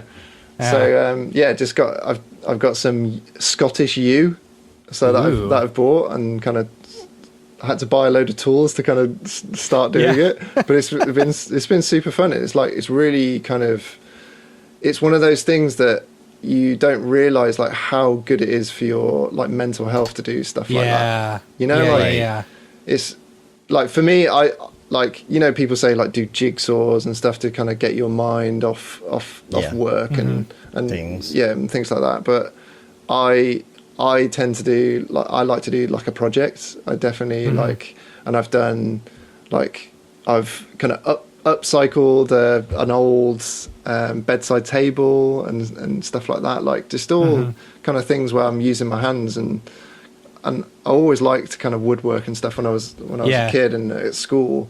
And it's just one of those things. Like I made a guitar when I was 18. Did you really? Yeah. Wow. And I sold it. And I sold it when I was 20. And it's like, it's still like one of those things where I was just like, why did I sell that?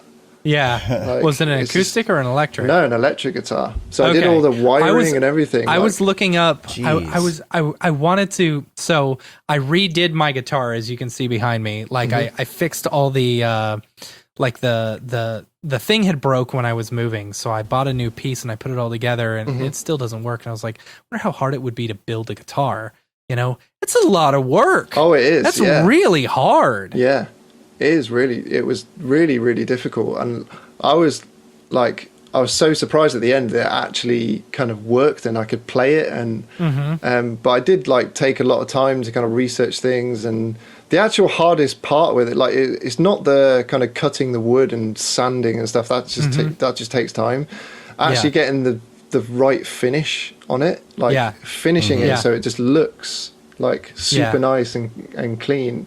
That's the hardest thing, because it's like 8 coats that you have to sand in between, and you know, like to get all of that finish. But yeah, it's literally one of the biggest regrets in my life that I sold that. It's giving away that. There's so a if guitar anybody shop. knows, if there's a guitar out there, Did you label like the head or something like that so that everyone knows what to look for? No, stupidly not. No. You know, those guitars are like double guitars. So, there's this guitar shop right next to my house. You know, it's Morrison's Guitars. Like they actually make all the guitars. And I went in and I was looking at them. I was like, wow, these are really nice. And I look at the price tag. It's like $3,000. And I was like, what? How hard can it be to make a guitar? Come on. And so I watched this YouTube video because I'm like, all right, I can do this in my spare time, right? No. Oh no. There's so many steps to do to make an acoustic guitar. And I'm like, okay, now I understand why they're charging $3,000 for a guitar. Yeah. You know? Yeah. Totally. Woodworking though, I follow a bunch of people on TikTok who do a lot of woodworking stuff. Yeah. And it's like I've picked up a bunch of tips and tricks and stuff like that, but I've never actually built anything with my hands besides maybe like a shelf or something that I had for my computer. You know, but it's like, my like second like biggest subject on YouTube for tutorials that I watch. Yeah.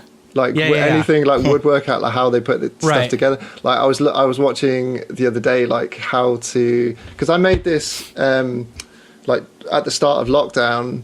Like my kids came over and I got a Raspberry Pi and I made one of those like retro Pi, like handheld game, and you can just like get ROMs and you can put all the games on it from your childhood. And I'm like teaching Kane like, oh my god, like love this game. You know, you still know all the special moves in Street Fighter and stuff like that. Yeah. And they have a version of that comes with. That actually is in a little. It's a Raspberry Pi in a little plastic mini Nintendo case. Yeah, that's the one. That's the one I did. Yeah, it was awesome. But then the controllers. I started looking into, because it's it can't play all the games. It can play up to like I think Super Nintendo or something, because it comes with the Raspberry Pi Zero. But if you get the Raspberry Pi 4, like that's the one where you can actually do like a full kind of arcade machine. You know, you can get an old like TFT display, you can get all of that stuff. And I was watching a tutorial on how to build the case for it. So I was like into that, and you can get the buttons off. I've done it as well. Amazon. I've done it as well, Phil. Yeah, you can get the buttons off Amazon. I'm just like, oh my god, this is going to be my next project. Where am I going to put it in the house? Yep. Well, I built an arcade table and polyurethaned it. And all wow. I don't.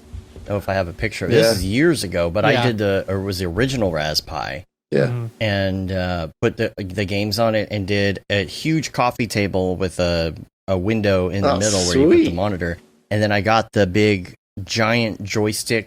Gosh, what was it called? Oh, yeah. The whole joystick controller things with the buttons and put it into the table. Sweet. And then I went to an emulator on my computer and I took screenshots of Mario and Goombas and all these little things, right?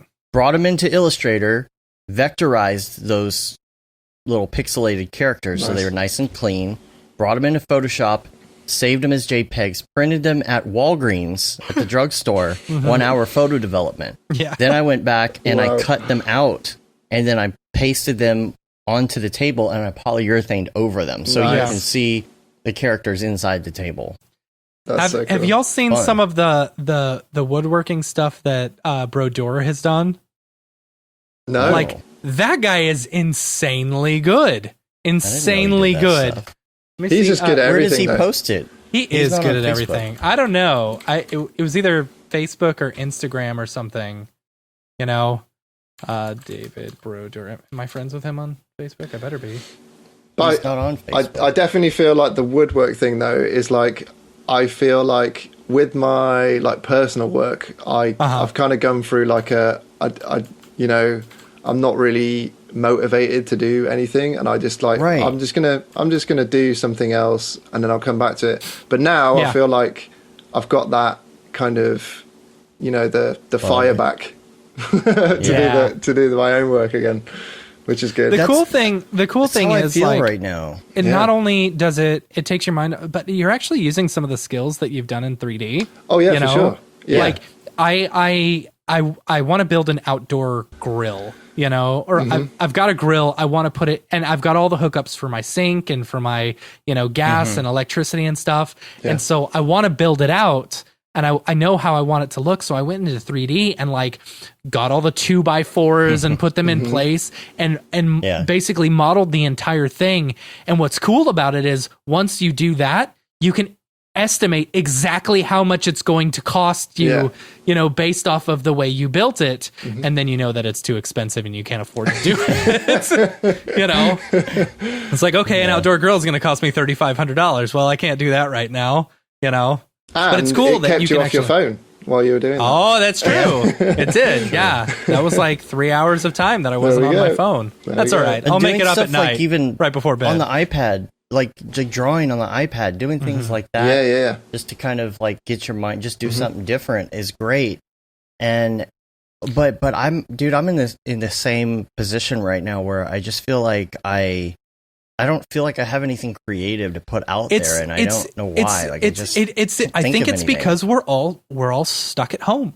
You know, we are on, like, you know, you look forward to like the weekends and you look forward to vacations. You know, there's always that vacation, that next, you know, meetup or the next vacation that you can look forward to. And right now, no one has anything, you know, we have nothing to look forward to. So it's just the only thing we're looking forward to is a fucking vaccine, right? That's true. Do you know what I said to my girlfriend like a few weeks ago? I was just like, I don't want it to feel like we're living from work, you know, like that's like that's the way it is for me right now, you know. It's like you wake up, and especially with having a newborn, newborns are so regimented and you have to keep them on a schedule that if you throw that off at all, you know, it completely screws everything up for you. You know, you lose out on sleep, you lose out on stuff, you know. So it's like I'm in bed by midnight. You know, I wake up at, 6:45, 7 o'clock. I watch the baby for 2 hours. I work from 9 to 5,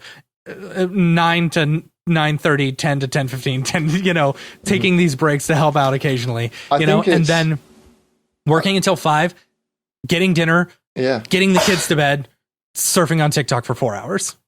I think it's not like, having the exposure. Like Perry's has said, in theory, being stuck at home should help us, give us more time to be creative, but it isn't playing out that way. Yeah, because you go out into the world, you experience different things, you know, you like see things while you're out, and it kind of sparks those things. But if you're doing it's like Groundhog Day, then it's hard. That's interesting. That's what we were talking about the other day. It's like every day's a Tuesday. Yeah. It brings up an interesting point because, like, I've wondered to myself, I felt very unmotivated lately. Doing the tutorial series, I felt pretty excited about it. But like, I realized the other day, I was like, why am I not motivated to like see the future or how I'm going to make $1 million or something like that? And I realized the time in which I was thinking about, kind of projecting into the world what I wanted to do and be was always on my drive to work. And I don't have that like anymore. I don't have that time to just veg and think, it's like, I'm always on, and so it's like, take a bath. It's like, that's what you need to do. I do. That's what running has done for me. Yeah. That's what running has done. Yeah. Go walk, go jog, go run. Like that gives you a little bit of that head time back. Yeah. But for me, it's like even once I figure out something I want to do, I'm still not into it. I think. Yeah. So like for example, yesterday I spent the entire day, like 12 hours, working on all the artwork and the social posts and everything for your stuff and for Mark's stuff and everything coming out. I love doing that. Yeah. That part of it, I love getting all the things set up and creating the artwork and doing all that, right? I like that. But I have not been doing much stuff in 3D. And so like when all this stuff was going on in the world and I'm like, I want to make a render that's a political statement, blah, blah, blah. And I got out my iPad and I kind of sketched out an idea and all of that. And I sat down to do it. And I'm like, I don't feel motivated to build all of this in 3D. Yeah. Like, I don't want to texture this. I don't want to. It's that could be a downside of our hobby also being our job. Yeah. It's our jobby. Kind of. But I haven't been doing it for a living either lately. It's just like, right. Yeah. Right. But like, it's like you were having to create the artwork and stuff. So you're having to, be creative. And it's like, maybe you only got so much creativity in you throughout the day. It's forcing it. It's like, if you have to force it, then it doesn't feel like, you just get the ick. Like when it comes to that sort of stuff. I wanted to do a render, and it was Donald Trump looking out the window of the Oval Office with his KKK hood on and his Confederate flag and all of that. Okay. And I was like, oh, I'm going to do that. And he's looking over the horizon at the world through the window and America's burning. Yeah. Yeah. Okay. And I'm like, oh, I'm going to do that. And then I start putting it together. Because, you can't go into the White House and just take the photograph. Right. Because that's what's going on right now. Right. Yeah. Gotcha. That's the joke. That's the joke. Yeah. So I'm like, okay, I want to create all this. And I start creating it and I kind of blocking it. Right. Yeah. And I'm like, okay, I'm going to block this out. I'm just going to get a character and put it in here. And I start doing it. And I'm like, man, I really don't want to texture all of this stuff. Yeah. And then I'm like, I could just silhouette it a little bit and make it dark and black and white. And it will just make the statement and I'll put it out there. And I didn't feel like going to do it. Like I got nothing. I got nothing. Yeah. It has to be just the fact that we're living the same day over and over again. How was coming back from vacation? Like, did you feel motivated at all once you got back from vacation? Because I know sometimes, if you could have taken longer first of all. I was gonna say, if you for a lot of us who have jobs, it either does one of two things. One, it reinvigorates us, to get back to work, or two, it makes us hate our jobs even more, because we have to go back to work. Well, I don't hate my job, so I don't mind going back to it. It's good to hear. But but for me, it was burnout. It's dealing with being here. It's dealing with when my daughter's here. It's a small place, so we're trying to get into a house, and the house stuff, and then is dealing just with been the house an absolute stuff. nightmare. Oh, no. Yeah, with the taxes, the finger thing means the taxes. The Mike's gonna enjoy this show because it's just people, or it's just all Simpsons references. It's like been an absolute nightmare trying to figure out these tax scenarios so I can get my taxes turned in. Yeah, in order to make everything look right on my taxes, and so I was stressed to the max. Yeah. Before we left, I needed that, and it was very relaxing. It was great to break away. I could have done more time, but again, you're spending money on RV and all these things, and I wasn't working out, which I took a week off from working out, which didn't necessarily feel too great about. You know? I saw a really funny TikTok the other day where it was, they've been doing these things in the mirror where someone videos himself and they're like, this is my first day of blah, blah, blah. This is my 5th day of, and so it was like someone went in front of the camera. This is my first day of keto.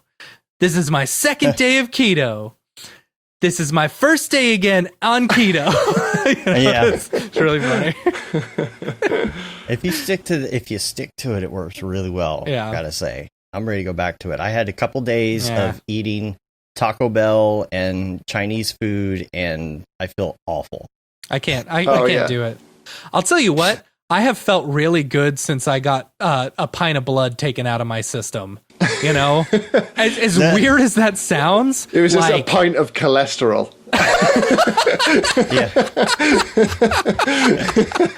It just came out. It came out like luminous green and fizzy. Ooh, why does it smell like Mountain Dew? Yeah. Let's see. We've got Mountain Dew and crab juice. Oh, gross. Oh, give me the crab juice. I like the crab juice. No, but it's like caffeine hits me a lot harder right now. I think it's because I've got less blood, to mix around the caffeine. It takes like a day for it to come back, doesn't it? Does it? No. I don't know. No, there's no way. It depends. If you have a high buildup of iron, it actually helps your blood a little bit. Sometimes, like if you have like sluggish blood or whatever, like thick blood, it helps. Yeah. I'm not very thick blooded. No, thick skinned. That's what it is. I'm not thick skinned. I'm very thin skinned. No, yeah. Littlest thing makes me sad. That's why I hate Twitter so much. How do you get the creativity back? How do you get the spark back right now? Well, I kind of said to myself, I was just like, right, I'm not feeling doing kind of personal work at the moment, and I'm not going to force it.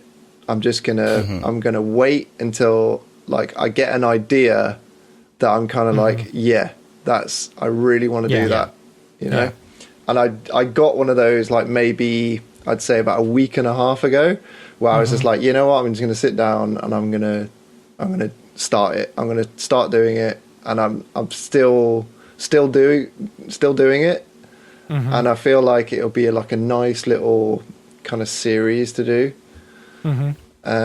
But yeah, that's the first time since maybe like December or something last year. Yeah, that I've done anything kind of for myself, really.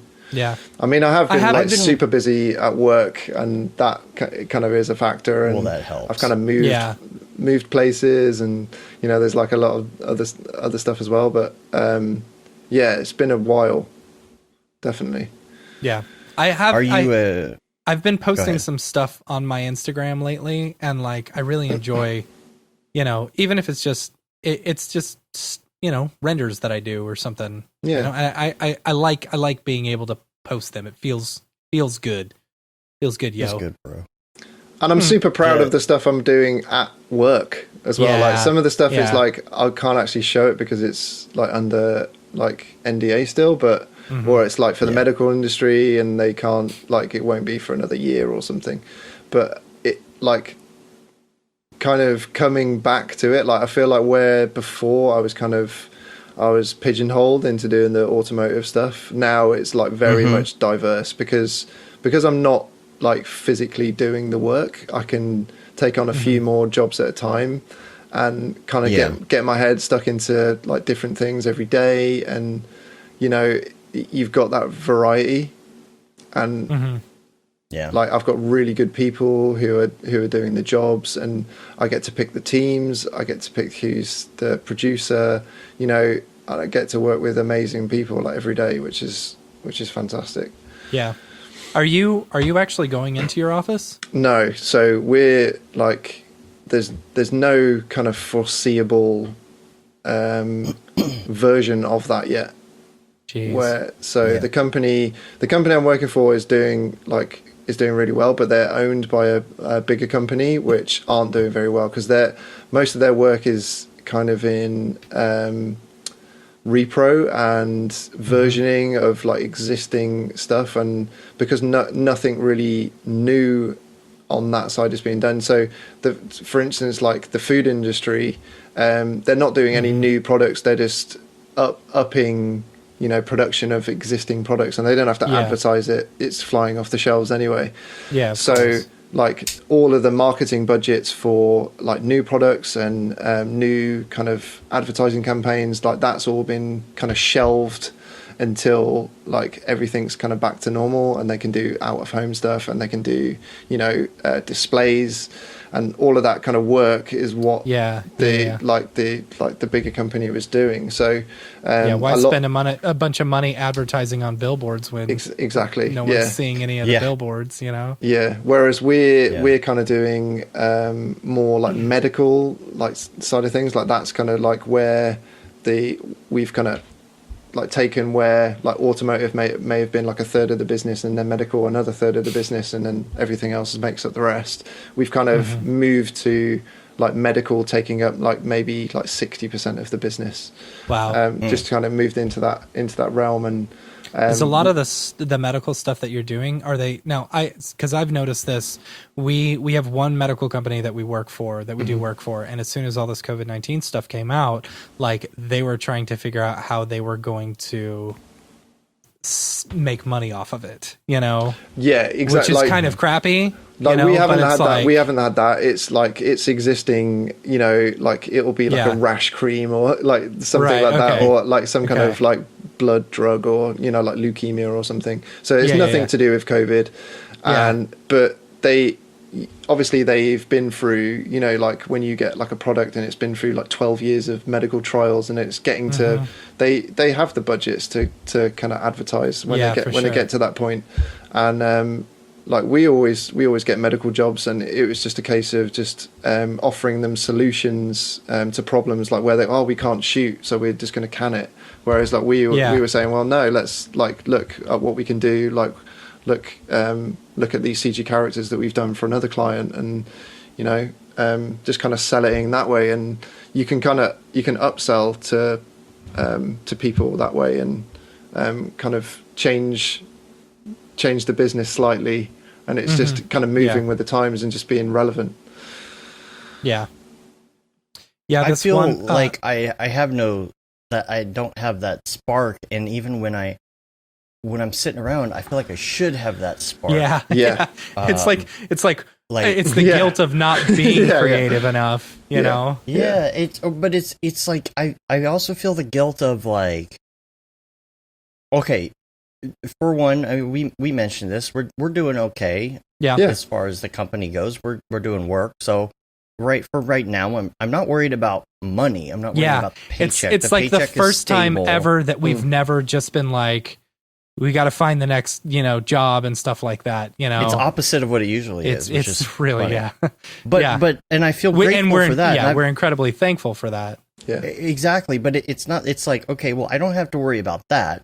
So all I have to do is try and do my daily whatever. But even when it comes down to like, okay, I'll do some work and stuff like that. All right. Well, now what? I'll take a break. Well, what do I want to do during my break? I'll play Halo. And I start playing Halo, and I'm like, I'm not really into playing Halo. Maybe I should work. Yeah. And so I go work. I'm like, well, I'm not really into working right now, so maybe I should watch TV. Yeah. And nothing looks good. I've watched everything on Netflix. And and I have iPads, and I have a camera, and I have all of this stuff, and I feel bad. Like I feel like an idiot. Like you have all of this stuff to do all this fun stuff with. You could go learn Unreal and make a video game. You're like having an outer body experience. You're looking down on yourself, and it's just like, you're an idiot. You're an idiot. Your shoulder angel. Look how much stuff you've got. Your shoulder demon. Right. You know? You've got your shoulder procrastinator. Your shoulder procrastinator. I like that. Yeah. See, Jeremy says if I ever hear you say you're not into playing Halo again, we're going to fight. See, but that's the thing. Sometimes Jeremy doesn't want to play, and I go try and play by myself. Yeah. And I'm like, meh. I know. And Dave gets, it's so sad. Dave gets on our chat, and he's like, hey, guys, you want to play Halo? And like no one answers. And so he just sends like sad emojis. Well, usually Jeremy texts me, and he's like, yeah, totally. And we play. I played like 3 hours with Ariev the other day. That was fun, but it was one of those things where like, you have I know you're stuck in this apartment. You have everything in the world at your disposal. Yeah. You could learn to play video games or to make video games. You could play video games. You could get on the internet. You could go exercise. You could go shoot something. You could go get in the car and drive, but like nothing sounds fun. Is this like COVID depression? I think it is. I think it is. Man. So how do you get around that? How do you get that feel back? Because for me personally, I didn't really go out and party that much, right? I went to play pool once a week, maybe twice. Right? The biggest thing that I'm missing right now are the meetups. Not having meetups are just killing me.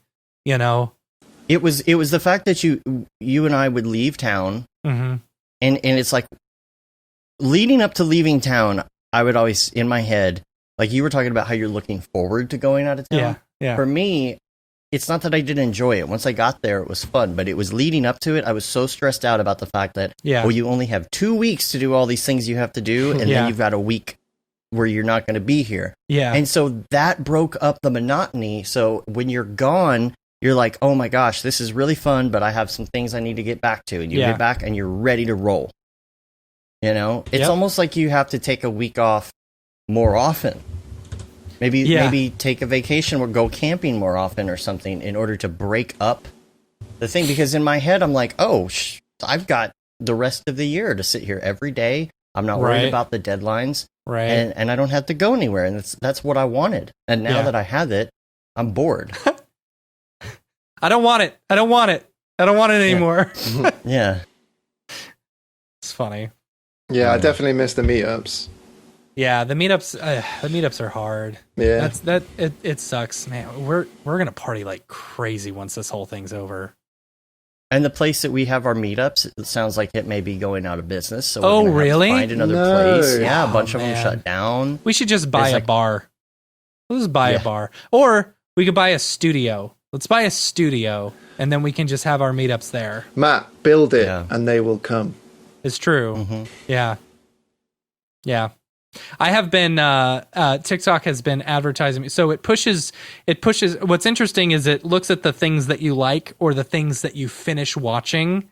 Like, you know, if you just swipe by real quick, you know, whatever, it follows everything, you know, I can see the algorithm as I'm doing it, you know, but it has started advertising like Dallas stuff to me.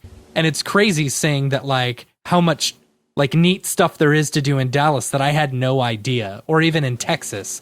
Like there's this island down in San Antonio where you can camp, and it's like $180 a night, but it's literally right on the river, and they've got cabanas set up for each of the campgrounds and stuff. It's like, okay, that could be cool. Of course, then the governor got rid of tubing. You know, so no one can go tubing, because apparently tubing is a big spread of COVID-19. But let's keep the churches open. Let's have a rally. Yeah. Let's have a rally for Pence. You know, where all the choir is singing with no masks on, because even though he just said on TV to wear masks. Don't get me started. We're gonna go off on a political. Yeah, I know. Yeah. So okay. Camping. I feel like there's some money to be made in camping. As soon as I did this thing, I get camping ads, RV ads, all of that. Like how, if the world is going to be like this, let's say the next decade. Yeah. Okay, maybe not this bad the next decade, but it's going to be a slow crawl of what you can actually go do. I'm thinking RV. I'm thinking about. Oh, you know what? RV. So I've seen a bunch of TikToks where people have been like buying out these vans, or like buying a school bus, you know, and like turning them into these mobile homes and stuff. And that looks too much. That looks like a lot of fun. Well, yeah. It's funny. Like I was watching it, and I was like, okay, so how much is that really going to cost you to do? Right. You know, and then you go and look up like how much an Airstream is, and it's like, oh, an Airstream's $35,000. It's like, why don't you just buy an Airstream? Right. Exactly. Because the one I was in was 52 grand. Well, Winnebagos and like Airstreams and stuff, it's not like a typical car payment where you do financing for like 5 or 7 years. They consider it like kind of a home. So you can get a loan for as long as 20 years for a freaking Winnebago. Yeah. Yeah, that's it's the like thing, for it brings the $400 price a down. month. It brings down the price like less than your mortgage. You just go park my it. truck payment's going to be gone as of next year, and that's why I'm like, well, once we get in a house, would totally like to. You go buy a Winnebago, dude. The Airstreams. Well, not a Winnebago. The Airstreams are insane. They're so nice looking. You can fit like 4 people in there comfortably. I don't know. Well, if what was it called? Sunseeker. Sunseeker? You can get a used one for that. I saw 54,000 for that. There was one that was 60 grand where it has like a fireplace in it. It's got really nice appliances, the whole thing. And I'm like, man, the next decade. But also I'm trying to think, how can you make money off of that, right? Like, how do you make money off of camping? Mm-hmm. How do you make, because that's where it is. Like, I'm like, okay, can I invest some money into these camping companies, these RV companies? Right? Like, I'm really eyeing this. I'm telling you. They're on the stock market as CAMP. That's the... That's funny. That's funny. What is that really? I don't know. I bet there's something, There right? probably is, yeah. Yeah. Symbols. Camp. Stock symbol. That is... CalAmp. I don't know what that is. On the NASDAQ. That's only $7.78. Buy. I'm telling you, man. I don't know. I'm telling you. Their price has gone down significantly over the past one day. Got to make money off of camping. That's where it's at. Right Yeah. now, Seriously. Yeah. What's up, Shams? Shams is in the chat. Shams. We're doing a free for all today. Yeah. Speaking of camping. The ultimate segue. It's a bad segue. Yeah. Oh yeah. Yeah. I forgot about our bad segue joke. I was waiting for another Simpsons quote. Speaking of segues, have you ridden one? No, but I hear they're going to stop making it. Oh, really? Yeah, I think Segway is going to stop. Too many middle-aged men on like retreats, like it's true. face planting. That's what Didn't it is. The owner died on one. Yeah, on a Segway. Who did? Like the owner, the creator of the Segway. Segway. Yeah. he rolled it off a cliff. Yeah. He drove it off a cliff by accident or something. Oh my god. Yeah, that was years ago. Yeah. He died in a cliff plunge. Yeah. Wow, it's a cliffhanger. A freak he Segway was accident. riding a rugged country version of the two-wheeled Segway. Wow. Yeah. He forgot to turn on the artificial gravity. Right. I've started watching Westworld. Speaking of Westworld.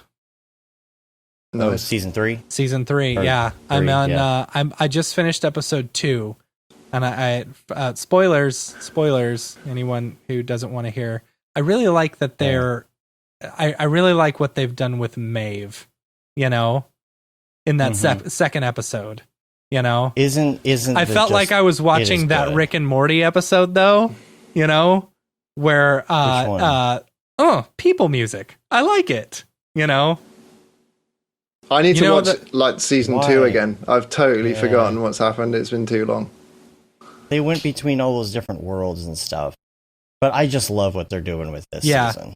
Yeah, or it's over now, but I just love what they did with it. It looks amazing, and each episode is like a movie. I finally caught up on the Rick and Morty. I hadn't seen all the episodes, so I binged those pretty quick. Oh, I think there's 2 I haven't seen yet. It was a good season. Yeah. It was a good season. That last episode of season 4 or whatever was awesome. I really liked it. With with the clone of Beth, Oh yes, that was a good one. Yeah. And oh my gosh, the vat of acid episode. Oh yeah, that's the last one I seen. So funny. That was so, So freaking. good. Like, I love that they can have some episodes that are just completely stupid and ridiculous. Like filler episodes, but they're still amazing. Yeah. Yeah. But So that was good. the whole season was filler episodes. So This good. season, I felt like I don't know. I the really dragon episode. the really? dragon episode was ridiculous. Yeah. So stupid. And the planet that Rick poops on as well. That's amazing. right. Yeah, and that was the guy that kept using his toilet. That was the guy who's Bernard on Westworld. Yeah. Ah, Yeah. no way. Yeah. They got some famous voices in Yeah. there. And if you haven't seen Solar Opposites, oh man, Yeah. you gotta that's- watch Solar it's, Opposites. It's next on my list. You'll blow through that in a day. It's so good. Yeah. How many episodes are in that? The acid was amazing. It's only it 8. was so funny. It was so funny. It's so good. renewed. Yeah. I'm invincible to acid. Ah! Yeah. And he pulls down his pants. That guy had way more issues going on. Oh man, that's funny. Have we run out of things to talk about? I think so. Yeah. Yeah. Sham says we need to watch real anime. I know that Avatar is on Oh my gosh, Netflix. dude! I have been watching Avatar. Like, I Yeah. have never seen Avatar, and I've always heard it's just an amazing show. I you am know, too. and I'm in love. I love it. I'm on episode 5 so far. You know, and it's so good. I really like it. I'm looking forward to it. And it's what's nice is it's something that like me and my kid can watch. You know. And I don't feel guilty and watching something inappropriate and telling him he can't watch he can't come in the room because I'm watching something inappropriate. Right. It happens. Because he just wants to watch it worse. He's Right. spying on you. My Yeah. parents used to do that. You can't watch this. This is for adults. And I'd sneak down the stairs and just look through the lattice and see what they were watching. Princess Bride. Oh no. Yeah. Where did your Yeah. parents not let you watch Princess Bride? Oh, when I was super, super young? No. Why? Not till later. Why? The first time they watched it, I remember I wasn't allowed to watch it. I think because they hadn't seen it before. They didn't Okay. know. I mean, I've I been get watching- I get that. I've been watching like old movies with the kids, and we watched Kindergarten Cop the other day. Oh yeah. But I didn't realize like how much swearing it has in it, like and like the jokes. Because you're are so used to watching like the TV version. The TV version. Yeah, yeah. I'm not just a like, oh tool. my god, yeah. What is it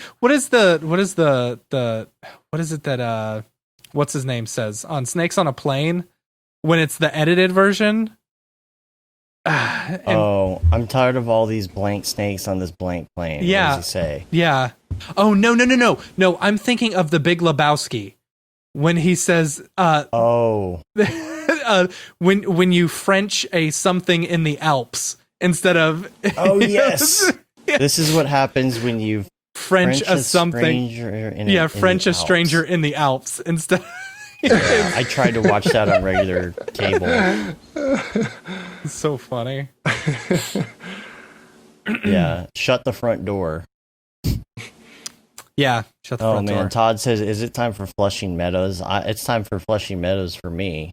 I mean, we can wait till the end of the episode. What is I Flushing? mean, Flushing we don't Meadows? really don't have anything else. What is Flushing Meadows? Why do I know?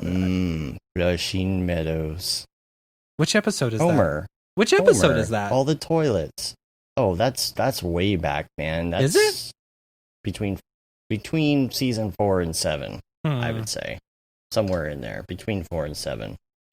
So, have you retired Beeple's People? Is that still a thing? We did, except Yeah. special occasions.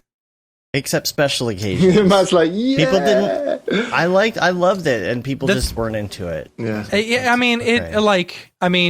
don't get me wrong. I love Mike, but it's like, Oh yeah, it's like The breastfeeding Okay. Kim Jong Un. yeah. I mean, you can only, How does only take so much. It's pretty And if we're doing obvious. 3 a day, Yeah. I feel like in the time in which we started Beeple's People to the time in which we stopped it, he got a lot more political, and so yeah, I don't know. yeah. So now, yeah, Yeah, it's the New York episode with Flushing Meadows. That was actually season 9. I was wrong. Oh my gosh, that's so funny. Like him running along with all the toilets going up. Someone's done that in Animal Crossing. Oh, well, that's probably where it was from, That's right? funny. Yeah, now we're going to get dinged by Fox. I don't know. This one has been on and it has... Or Disney, even worse. Lots of views. Yeah, you never know. He's putting my kids through college. Do you just follow us around? Are we done? Yeah, I think we're done. Yeah. I think we're done. Let's go eat some lunch. This was a fun episode. Yeah, It's a fun ad-lib episode. Yeah. it was. Speaking of the show ending, Speaking of going to the bathroom, dude, take some probiotics. I'm feeling really good. I started taking some probiotics. You know, my body's been feeling pretty nice. That and all the bloodletting I've been doing, apparently. You know? I'm telling you, Washing man. it down with Coke Zero. Yep. Nice. Right? She's like, the lady was like, I need you to drink a lot of water and eat a bunch of like rich iron foods like meat and blah, blah, blah. I said, how long until I can have a caffeinated drink? Wait an hour. Okay, cool. Drink 1 bottle of water. Tight. Coke Zero the rest of the day. Just have that Activia yogurt. Yeah. Gross. Get your Bifidus regularis. digestion right. Yeah, exactly. Yeah, it's a made-up words. I like it. Yeah. I like it. All right. 2 hours. All right, That's so- pretty good. Yeah, Yeah. Yeah. Average We had show. live for 2 hours. I'm gonna get drink. I'm gonna watch some TV. What time is it there? It's 7 minutes past 8. Oh, dude. See, you got yeah. 4 more hours of TikTok going Yeah. on. Yeah. No. Nope. Oh no. Are By you the gonna way, start Jason posting? Derulo is hilarious. Follow him on TikTok if you are not following So him. funny. And what's like, it must be really nice to be so rich because occasionally he goes, "There we are, there we go, Kevin. We've missed Oh, you the Kevin. past few weeks." Oh man, Breaking Bad and The Wire. But Kevin Derulo, or not Kevin Derulo, Kevin Jason Derulo. Yeah. Jason Not Derulo, yet. occasionally he'll just be like, "Yeah, if you can do this, I'll give you $5,000." And it's like, okay. Wow. It must be nice to have like Man. stacks of hundreds just laying around so that you can just throw it at people for doing stupid stuff. If Racks I and was a stacks. billionaire, Stacks and racks. I would probably be the stupidest billionaire ever where I'd just be just giving out money for dumb things. Hey dude, go punch that guy. I'll give you $100. Entertain me. Yeah, entertain me, peasants. Ah. Next. It's like the episode of Yeah. The Simpsons where Mr. Burns was just paying Homer constantly to do stupid things. Yeah. There's Yeah. always yeah. an episode. Yeah. Simpsons did it. I was talking to my brother one time and I was like, what would you do if you won the lottery? I was like, I think I'd pay off my house, pay off my student loans. And he goes, I'd buy a helicopter and just moon my enemies. It's like, all right, cool. I'm thinking realistic, whatever. All right, there you go. Yeah. Well, Buy a on helicopter and moon the your enemies. French Monkey bandwidth-a-thon, we've raised 7 bandwidths. Oh, we're still we've stuck done it, at guys. 7. We were still at 7? We were at 7 before. Yes, but see, what you don't realize about bandwidth is you want to keep it steady the whole time. So I we've see. been slowly losing bandwidth and been gaining back more bandwidth. So we've been staying at a steady 7 bandwidth. I heard there was a Okay. shortage in Africa where it's made. And Yes. Yeah. Yeah, Just yeah.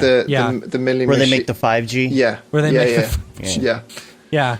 Yeah, Yeah. and all the ticks and talks that they've got Yes. working, they just just stopped, and yes, it's bad. It's like It's it's bad. like your golf game. You actually want it lower. right, Yeah. right. Yeah.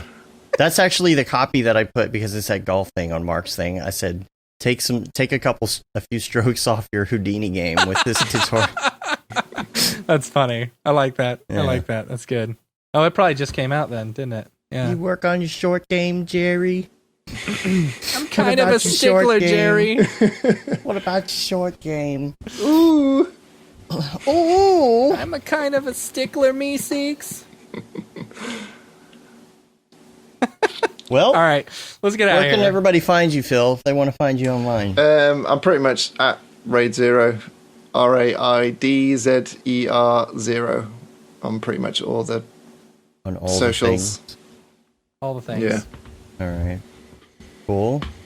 I'm gonna get out of here, call my mortgage guy, and stress over that a little bit, and then take the stress out on poning some noobs. Poning some noobs. On Halo. Posting some noobs. Jeremy, if you're listening, get ready. Posting some noobs. Dave has at least 3 bandwidth, so he's able to pwn some noobs really well. Yeah. I'm just going to turn the camera onto this and then just get making money.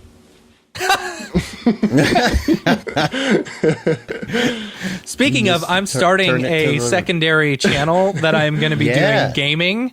I'm going to be doing some gaming. Nice. So going to go ahead and promote that. Nice segue. Yeah. Kevin, oh my gosh, sorry, you'll have to speak up. I'm wearing a towel. I'm sorry. The fingers you have used to dial are too fat. To obtain a special dialing wand, please mash the keypad with your fist now.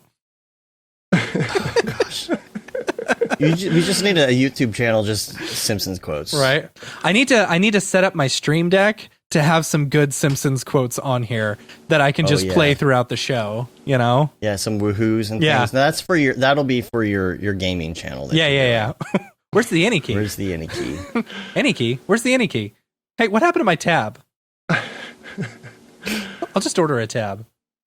You negligent monster. Miss, I don't find you sexually attractive anymore. I just tripled my productivity.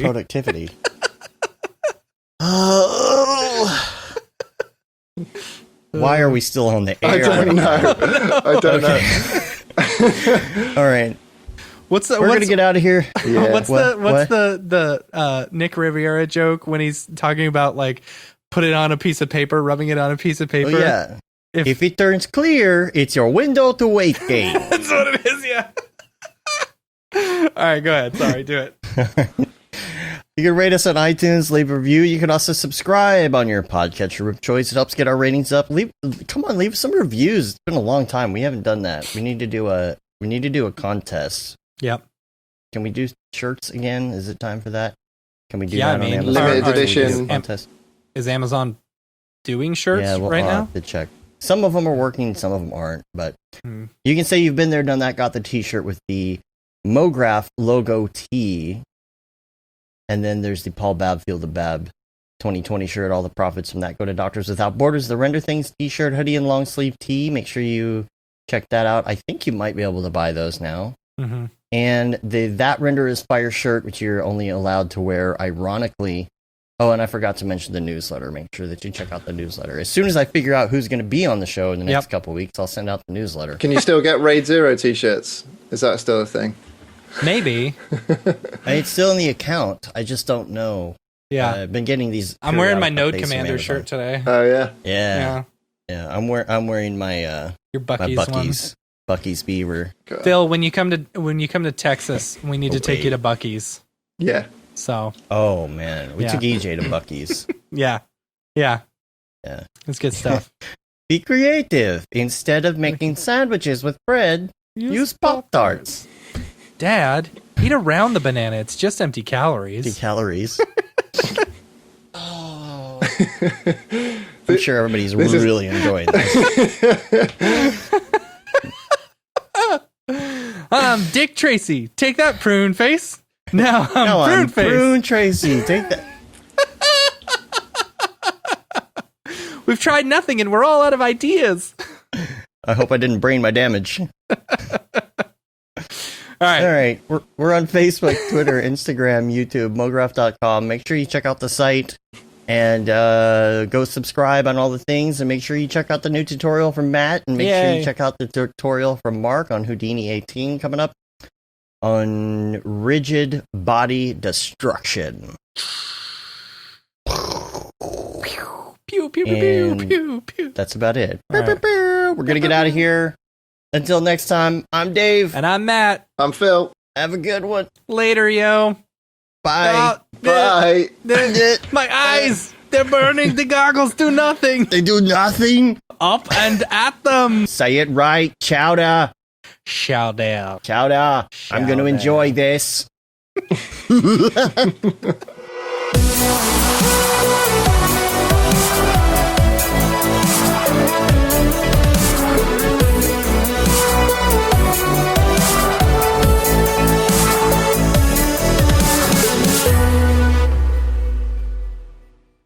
Pretty good, I guess. Mograph.com, an online resource for motion graphic artists. Start your week with the Mograph podcast. Industry news, interviews with your favorite artists, and terrible humor. Watch live shows and interviews from Mograph events like NAB, SIGGRAPH, Half-Res, and local meetups. Our Mograph Talks feature live demos and motivation from artists all around the world. Sometimes you gotta make stuff that you're not gonna put on your reel, and I'm not here to judge. What if Rick and Morty show up for the countdown at midnight? That's where I peaked in life, in my career. We gotta stop this thing, Rick! It's gonna kill us all! Hear from the people that create your software, design your render engines, and artists that are changing the face of modern motion graphics. You get that render done. Yeah, you better frame what? Mograph tutorials and online classes will teach you about Cinema 4D, After Effects, as well as other popular software and render engines. Throw in the HDR Studio, take the render settings, pick the HDR, put in a reflection, and gorgeous. Branch into new software. Learn time-saving tips, techniques, workflows, and lessons that'll keep you up to date in the world of motion design. Oh, brother, those are some of my favorite elves. I love projects that scare me. When our art director comes to us and asks for something that I had never done before, man, it gets me pumped. Join the conversation in our live sessions. Check out our plugins, or join the hundreds of daily active users in our Slack channel for technical help, advice, contests, or just to joke around. Real nice banana. Ah, that's so funny. All right. I'm going to live forever. Subscribe today and get the latest updates on our YouTube and other social media channels. Take all your dreams and just do it! We don't care how you get here, folks. Just get here. Subscribe to Mograph.com.